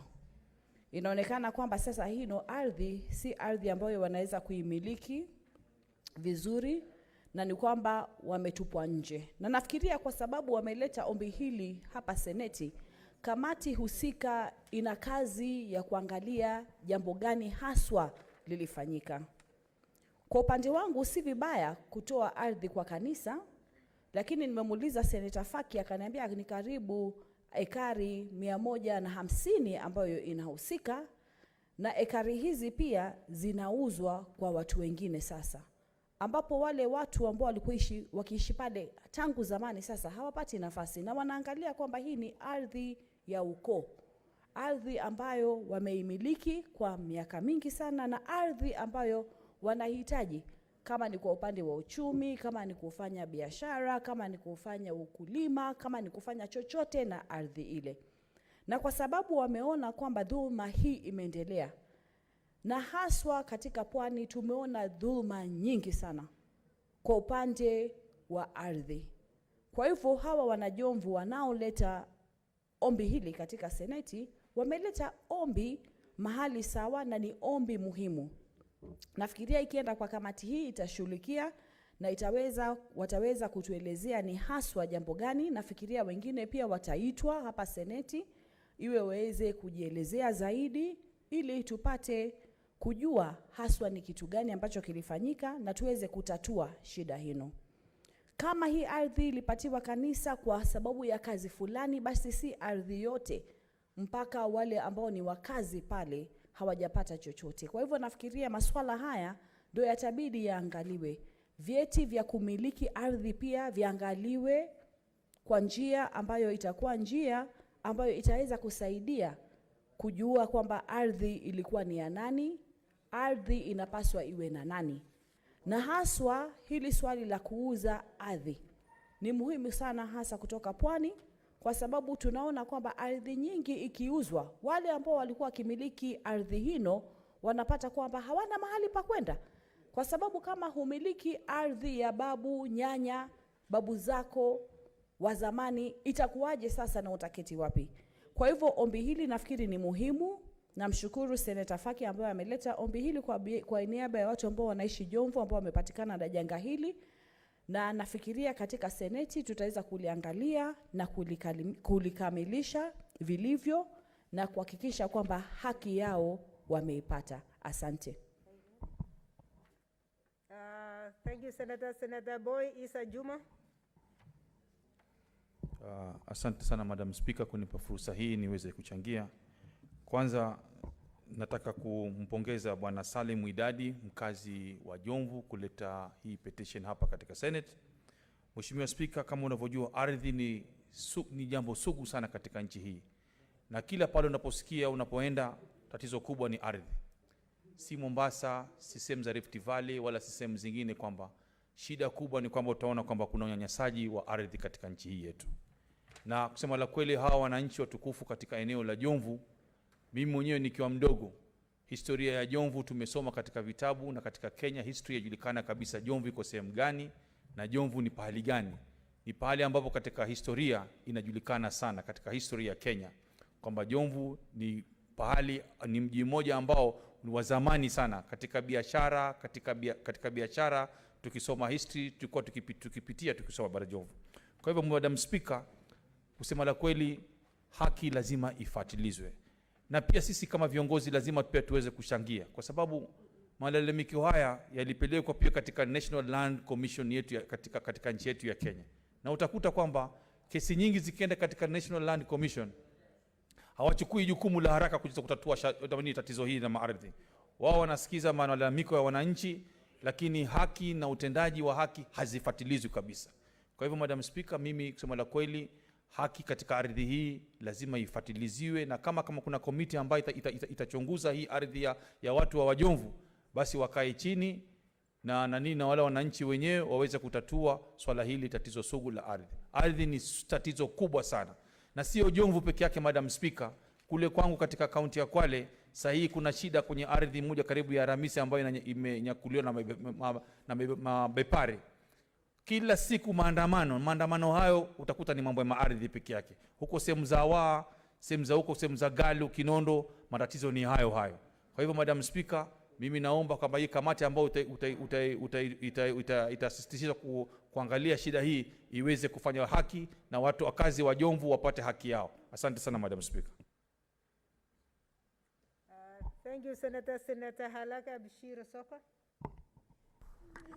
Thank you, Madam Speaker. Madam Speaker, I was one of the people in the other chamber that got forgotten, but I'm happy that I'm able to contribute to this.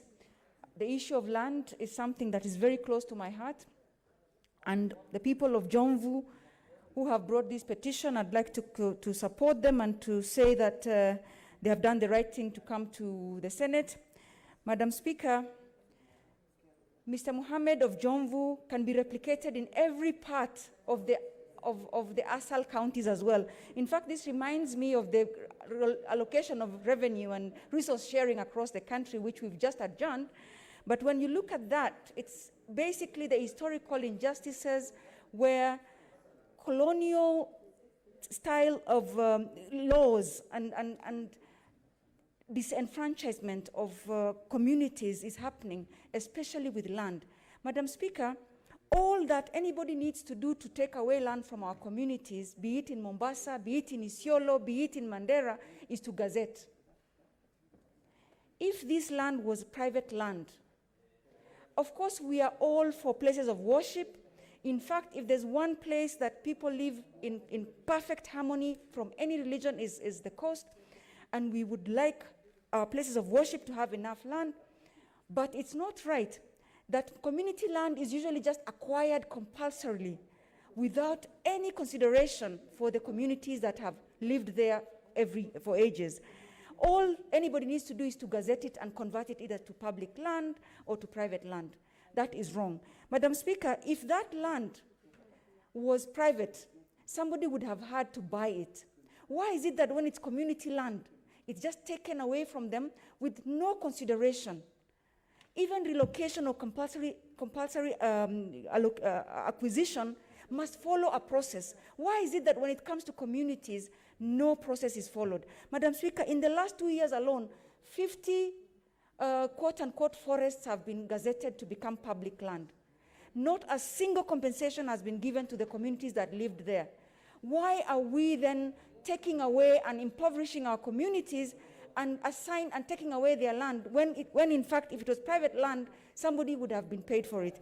Madam Speaker, that speaks to the resource allocation issues. That speaks to the fact that discrimination is rife at the coast when it comes to land, that injustices are rife when it comes to land, not just at the coast, but in northern Kenya as well, where I come from, Isiolo. We had legal notice number 150, which was illegal, which then converted public land to army land, which converted public land to disease-free zones and gave it to government without compensating the people that lived there all their lives. So, Madam Speaker, today I would like to stand with the people of Jomvu and to condemn any disenfranchisement or any acquisition of land and impoverishment of the communities, instead of sharing the resources equally, ensuring that places of worship are there, but the communities that were there are also looked after. And therefore, Madam Speaker, I would like to urge my committee that that where I used to be, Committee of Lands, and I know you will do justice to this, and the Land Commission, I would like to appeal to them. Do not take the issue of community land lightly. It is a ticking bomb, time bomb, and if it's not dealt with properly, it's going to really plunge this country into a lot of chaos. I thank you, Madam Speaker, and I support. Thank you very much, Senator.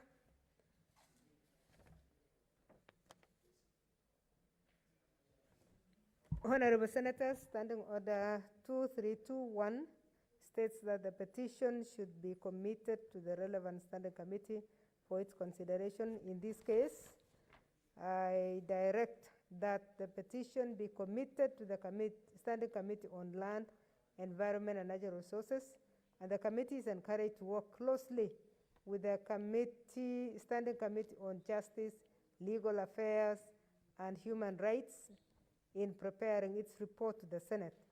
In terms of Standing Order number 2322, the committee is required in not more than 60 calendar days from the time of reading the prayer to respond to the petitioners by way of a report addressed to the petitioners and laid on the table of the House. I thank you. The last petition is from the Senator of Nandi, Senator Gerard Gay.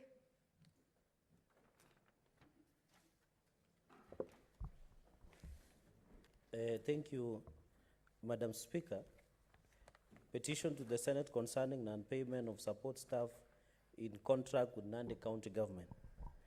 We, the people undersigned as citizens of the Republic of Kenya and support staff in Nandi County, draw the attention of the Senate to the following. One, that in October 2019, the county government of Nandi advertised job position for position of support staff 2, job group B, and cleaner 2, job group B. That in October 2019, the county government, through the County Public Service Board, issued letters to recruit staff who were to report to work on 1st November 2019 for a contract of 3 years. That the duties of the staff were mainly security services, messengerial services, cleaning duties, and others assigned by their respective supervisors. That most of the staff were deployed to health department as cleaners, and they have been working in different county hospitals without pay, despite several efforts of seeking assistance. That despite having recruited and deploying the staff to various hospitals in Nandi County, they have never been paid their salaries and allowances for the last 8 months since November up to now. That the staff are languishing in poverty, despite having secured a job at the county, most of them in health department, who are the front line working in the fight of pandemic COVID-2019. That despite several attempts to seek the matter to be addressed by the County Public Service Board and with the Chief Executive of Health, nothing has been done, but instead staff are intimidated for seeking their wages and being blackmailed. That whereof your humble petitioners pray that the Senate investigate this matter and makes appropriate recommendations thereon with a view to, 1, Prayer 1, conducting investigations into the plight of recruited support staff who are issued with official appointment letters in months of October and November 2019 and have never been remunerated up to date. That is, they have not been paid, Madam Speaker, for the last 8 months since November 2019 to now August 2020. Second, that the Senate investigates with a view to conducting a special audit to be done by the Auditor General on the Nandi County Government Finance Department on the issue of payment of salaries and remittance of statutory deductions to Kenya Revenue Authority, National Health and Insurance Fund, NHIF, and NSSF that they have been complied with. Finally, Madam Speaker, that none of the issues raised are pending in a constitutional institution or any court of law. Madam Speaker, the petitioners Mark Sirma, Alice Kurgat, Judith Chepchumba, Nelly Chemngetich, countersigned by yours truly, Senator Cherargei. Madam Speaker, I want to say that request the committee that you will refer this matter to, I predict, or I might think it is a Committee on Labor. We need special audits because, Madam Speaker, most of these people, most of these workers as security. Madam Speaker, with the fight against COVID-19 pandemic, you can imagine these are the frontline workers, Madam Speaker. They are the ones who are manning the hospitals. They are the ones who are working in cleaning services. They are more predisposed to dangers of COVID-19 infection. But from November 2019 to now, 2020, for the last 8 months plus, these support staff, the casual support staff who are earning the money, have not been able to pay it. Madam Speaker, you can imagine the pain and the agony and the anguish their families are for the last 7 to 8 months that they have not been paid by Nandi County government. Madam Speaker, and therefore we request a special audit to be done on the issue also of statutory deductions, Madam Speaker, by the special audit by the Auditor General, because we are aware Nandi County government have not been remitting the statutory deductions of NHIF, NSSF, and KRA, Madam Speaker. So, Madam Speaker, let the necessary committee of both, be it CPAC and Health and other Committee on Labor, to come up and rescue the lives of many workers, Madam Speaker, who are suffering because of non-payment by this, Madam Speaker. Even as the working conditions, Madam Speaker, the same people who have been demanding, Madam Speaker, for their rights have been even called. The other day, Madam Speaker, they called me that some of the people who have been agitating for better pay were summoned to the county government of Nandi in Kapsabet, and OCS was called, and the police were called in to arrest. He was detained, Madam Speaker. The members who were agitating for the labor wages and these labor rights, Madam Speaker, were detained in Kapsabet police station for almost a full day, Madam Speaker, for just speaking out. This is a blackmail, this is an intimidation by the county executive of Nandi to try and muscle the labor rights that are enshrined under Article 41 of the Constitution of Kenya, Madam Speaker. And therefore I call Senate that the plight of the people of Nandi, especially the casual laborers that have not been paid by 8 months, Madam Speaker, I want to request humbly through your office and my colleague senators and the responsible committee to come up with appropriate remedial action so that our people can continue to enjoy their labor rights as provided and enshrined under Article 41 of the Constitution, and even under Article 27 on right to dignity. Madam Speaker, you work to get money, even as we are being paid to be here. You can imagine how indignified when a father, a mother, goes back every month without pay, and then the children are not getting. Madam Speaker, I thank you, and thank you for that intelligence. I thank you very much. Honorable Senators, pursuant to Standing Order 231, I shall now allow comments, observations, or clarifications in relation to the petition for not more than 30 minutes. Senator Milko Alice Chepkorir. Thank you, Madam Speaker. I rise to support this petition from Senator from Nandi County, Senator Cherargei, about employees who are engaged on a contract basis in Nandi County and for the last 8 months have not been paid, Madam Speaker. Madam Speaker, under Article 41 on labor laws, those workers are supposed to be treated with dignity. They are supposed to be paid their dues. And furthermore, these workers, Madam Speaker, were contracted and engaged to work in very critical conditions, particularly in hospitals, where right now with the COVID-19 pandemic, it is actually a challenge. Very many people would not even wish to be working there. And Madam Speaker, we are even seeing healthcare workers succumbing even to diseases out of being frontline workers. If these workers were contracted as frontline workers, Madam Speaker, nobody even knows whether they had the right gears to use that as PPEs, whether in any case they have ever been paid at all, or what conditions they are actually, carrying out their particular job. Furthermore, Madam Speaker, if a contracted worker works beyond 6 months under labor laws, those workers are now supposed to be made permanent. And I think part of what the committee that is going to look into this should do is to actually implore upon the Nandi County to make these employees permanent, because they are already past 6 months. Those are no longer contracted workers on a contract basis. And Madam Speaker, in addition to that one, we are being told that in the same county, statutory deductions in the name of NHIF, NSSF are being deducted without submitting. Madam Speaker, it is an illegality, and this one here must be condemned with the strongest terms possible because of the fact that these statutory deductions go out to actually assist the workers, Madam Speaker. That means if these workers are supposed to obtain any loans, they cannot do it right now. If they are supposed to go and even pay school fees, they cannot be able to do it because actually their monies have been deducted, nobody is remitting, and in any case, I'm saying this is an illegality. And during when this committee is conducting this form of investigation, I think now the county is supposed to explain the reason why they are deducting workers' salaries without remittance. And in any case, Madam Speaker, we have been in Labour Committee, and in most cases we have been coming across several institutions where they engage workers without payment.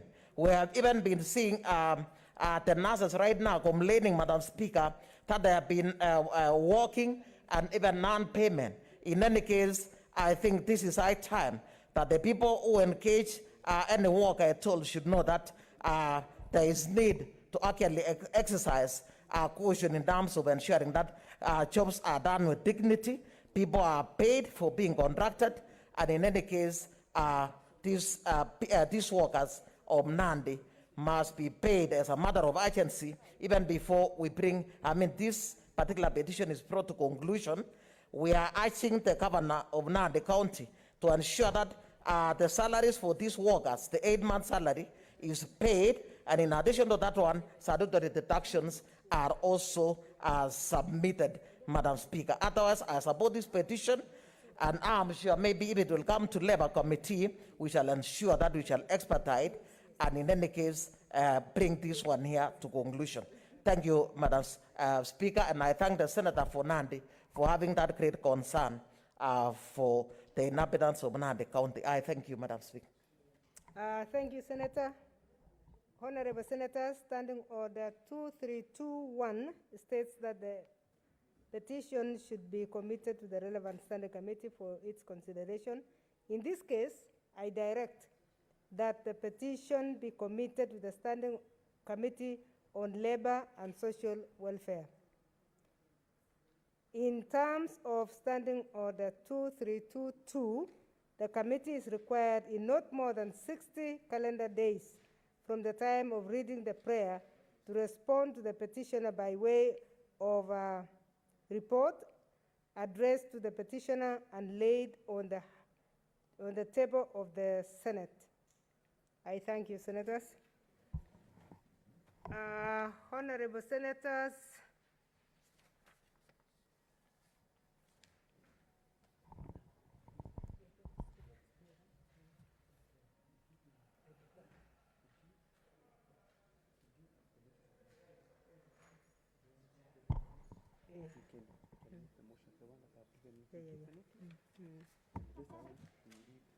Honorable Senators, that brings an end to the petitions. Papers were laid already. I am informed that the Leader of Majority has a notice of motion to give. Leader of Majority, notice of motion. Order number 6, notices of motion.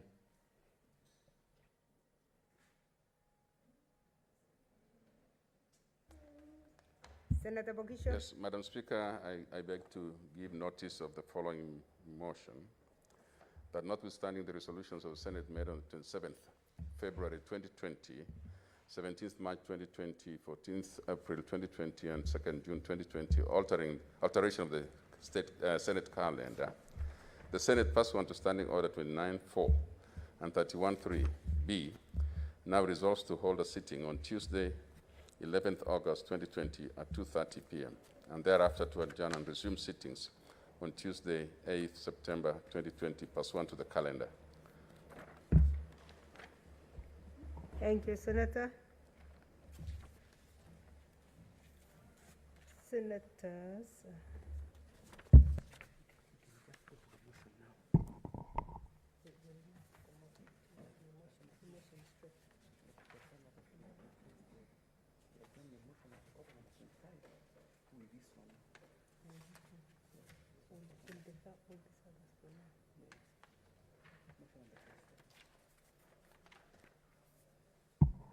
Honorable Senators, because of the timings for such a motion, as has been moved by the Leader of Majority, I would like again to defer everything else in the order paper and go straight to order paper number 25.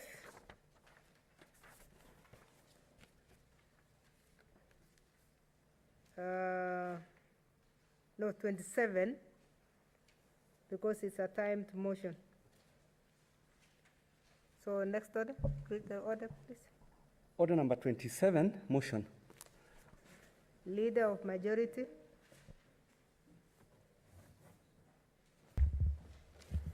Madam Speaker, I beg to move that notwithstanding the resolutions of the Senate made on 27th February 2020, 17th March 2020, 14th April 2020, and 2nd June 2020, alteration of the Senate calendar, the Senate pursuant to Standing Order 29.4 and 31.3b now resolves to hold a sitting on Tuesday, 11th August 2020 at 2:30 p.m. and thereafter to adjourn and resume sittings on Tuesday, 8th September 2020 pursuant to the calendar. Mr. Speaker, we've just now agreed as a House, resolved as a House, to adjourn debate. And since we have agreed, we need to open the opportunity, Madam Speaker, for this House to then come back and agree on or proceed with what we had before this particular adjournment. And so it is now our view, Madam Speaker, that we then don't adjourn today, but we adjourn after we're finished next week and proceed on our recess, Madam Speaker, by again another additional week. So without, this is a very straightforward motion, and I therefore beg to move and ask a Senate Minority Leader to second. Senate Minority Leader. I thank you, Madam Speaker, and I support this motion. Madam Speaker, it is without doubt that we must meet again next week, because there's business which is still pending, although we are supposed to go on recess. But there are compelling reasons why we should reconvene on Tuesday next week, and I fully support the position taken by the Leader of the Majority in the House. Madam Speaker, in supporting this motion, I want to say, without fear of contradiction, like I like saying, that nations go through moments that you either elect to resolve the great questions, historical questions, and political questions that are confronting a nation, or you run away from them. And in those moments, Madam Speaker, you require statesmen, people who are even adversaries, to come together. Like Martin Luther King would say, on the table of brotherhood, to resolve the important questions that confront a nation. And we have said, and it has been repeated, Madam Speaker, here, that Kenya is one indivisible nation that believes in democracy and human rights. And I want to remind Kenyans using this platform that unless we can sit down together and reason together and resolve the great questions that face the Republic of Kenya, this country cannot achieve the changes and the economic aspirations that our people want. Madam Speaker, you may remember that there were two great statesmen in the Middle East called Rabin, who was a war hero, somebody who fought wars and won wars in military confrontations of many types. and you have the liberation fighter called Yasser Arafat. They were able to get together and shake hands to bring peace in that very divided part of the world. And Madam Speaker, Nelson Mandela and de Klerk, people from two totally different worlds, were able to have a handshake and talk together and bring peace and freedom to the people of South Africa. In Kenya today, we got a historical moment, Madam Speaker, where the President of the Republic of Kenya, Uhuru Muigai Kenyatta, has agreed to work with Raila Amolo Odinga and other political figures to bring peace and prosperity to this country so that we can become truly a perfect union, one nation, and one country. And therefore, Madam Speaker, I plead that we give ourselves the opportunity to come and talk to each other, reason together, and come back with solutions that can make a difference to the nation and to the country. So, Madam Speaker, I support and second this motion for the alteration of the calendar and seek that you use your discretion in calling on us to come back on Tuesday next week. Thank you, Madam.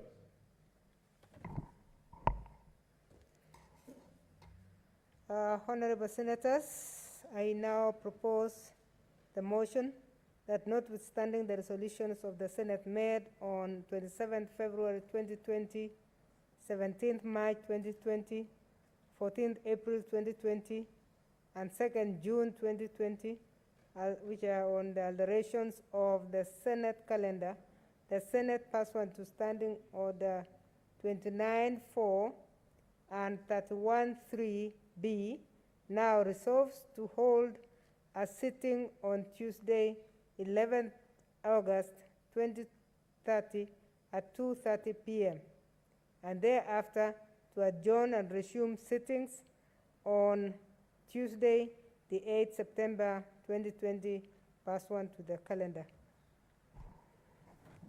Senator Zani Agnes Philomena.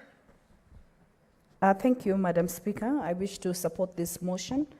I think we've all listened to the discussions in the afternoon, and it's very clear that the momentum dictates that we continue with this process and that we also try as much as possible to gain the much-needed consensus to be able to talk together and be able to deliver for Kenyans who are really waiting very anxiously.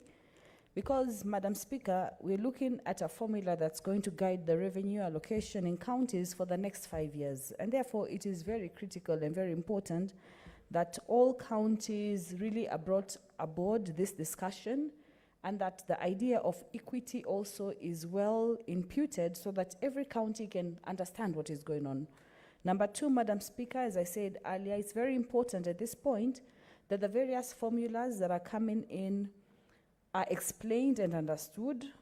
We've also had an idea of probably also involving CRA again and looking at the parameters, because, Madam Speaker, any parameter weight, once it is changed, really creates a difference in the allocation that is given to the counties. And therefore, a lot of discussion, a lot of simulation will be needed. And as we alluded earlier on, even involving the budget office and being able to come up with simulations that we can explain to each other.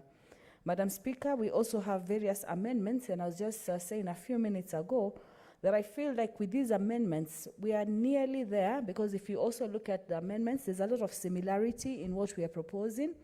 I think the bottom line in all those amendments is really to say that let counties at least begin at the baseline of what they received in the 2019-2020 allocation, because even what they were able to receive is probably also still not enough.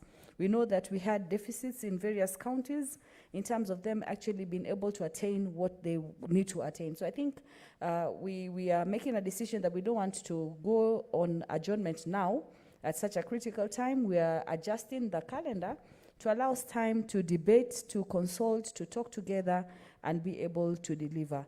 Thank you, Madam Speaker. I support. Thank you, Senator Milko Alice Chepkorir.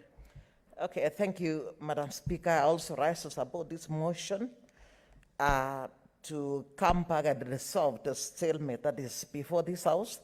Madam Speaker, I want to say that people in this country are really waiting for funding, particularly so with what is happening in the country right now. Many of the county governors are complaining that they cannot even manage to put in place some of the necessary items to use to fight COVID-19. And in any case, I think when we come back on Tuesday, and if we are able to resolve this stalemate, we shall be able to actually assist our country in terms of that. And secondly, Madam Speaker, if in this case, retreating and coming back on Tuesday will bring harmony in this House, I think it is worthwhile. However, I wish to say that whatever the case, the moment we apply as a mathematician, I know that any formula, the moment we apply any figure, it is actually a variance, and at least there will be some counties that will be losing. What it is that I think by Tuesday, it should be high time that people should be able to know that whatever variance we use, some counties will be able to lose, and in any case, we should come together in harmony, and maybe this is a time when we are saying we need to pass the equalization fund so that it may be able to cushion those counties as well that are going to lose funding. Madam Speaker, I wish to support this motion that we meet again on Tuesday. Thank you. Thank you, Senator Ongeri Samson Kegengo. Thank you, Madam Speaker, for this opportunity to also weigh in on this adjournment motion. It's important that we put this nation together. It's critical that we move together as a nation, and as senators representing this country and the various counties, what has happened is we have just merely postponed the problem. That issue has got to be decided one way or the other. And I will urge and request that the leadership and the Speaker should convene as early as possible so this matter can be deliberated upon and an agreement agreed upon. Because if we don't do so, we increase the level of anxiety. If we don't do so, we also make the counties become very uncertain on how to handle their budgets. There is a need for predictability of these resources. And therefore, just the motion of adjournment that was passed on this day, we live with it at the moment, but we should know that sooner than later, we still have to be called upon to make a prudent decision on how these resources should be shared out. And I think without discussing the merits and demerits of the motion, that when eventually they does arrive, that we should be looking at those counties that have lost in this formula, how they can be cushioned up so that they can also feel as part of the family. And secondly, those who have gained should also let go a little bit so that we can cushion back. And at this stage, there is this equalization fund, which has built up to more than 20 billion Kenya shillings. And that fund is sitting somewhere pretty without any job, without any function whatsoever. And this is the time to recruit that kind of a fund so that you buttress some of these counties that are losing out on this particular shareable revenue. And I must say that even at the national level, there are those infrastructure programs that need to be funded by the national government. And I think if we can also look carefully and be able to take care of counties, and for being, let me be selfish a bit, for counties like Nyamira, that they should be able to get something that can buttress the losses. And many other counties, including Mombasa, and including Kwale, Kilifi, Mandera, and all those, we need not argue and quarrel about this thing. Eventually, I think we should agree With those few remarks, I support this movement. Thank you.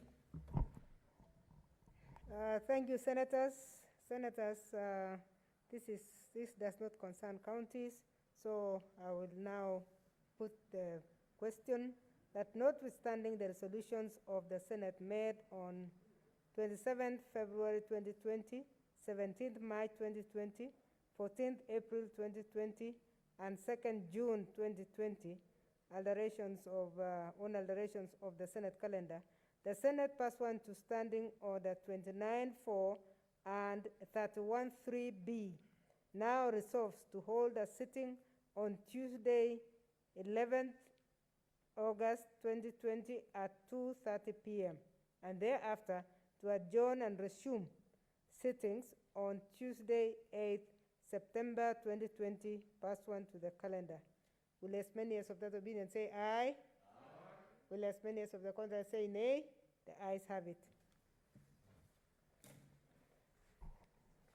Honorable Senators,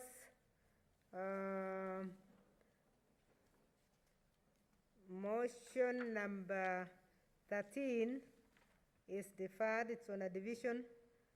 Motion number 40, I'll defer the following orders, the following order papers. Order 14, Order 15, Order number 16, number 17, 18, 19, 20, 21, 22, 23, and 24. All those stand deferred. Next order.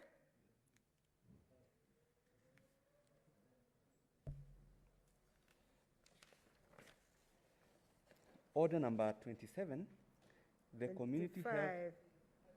Order number 25, the Community Health Services Bill, Senate Bills number 5 of 2020, second reading.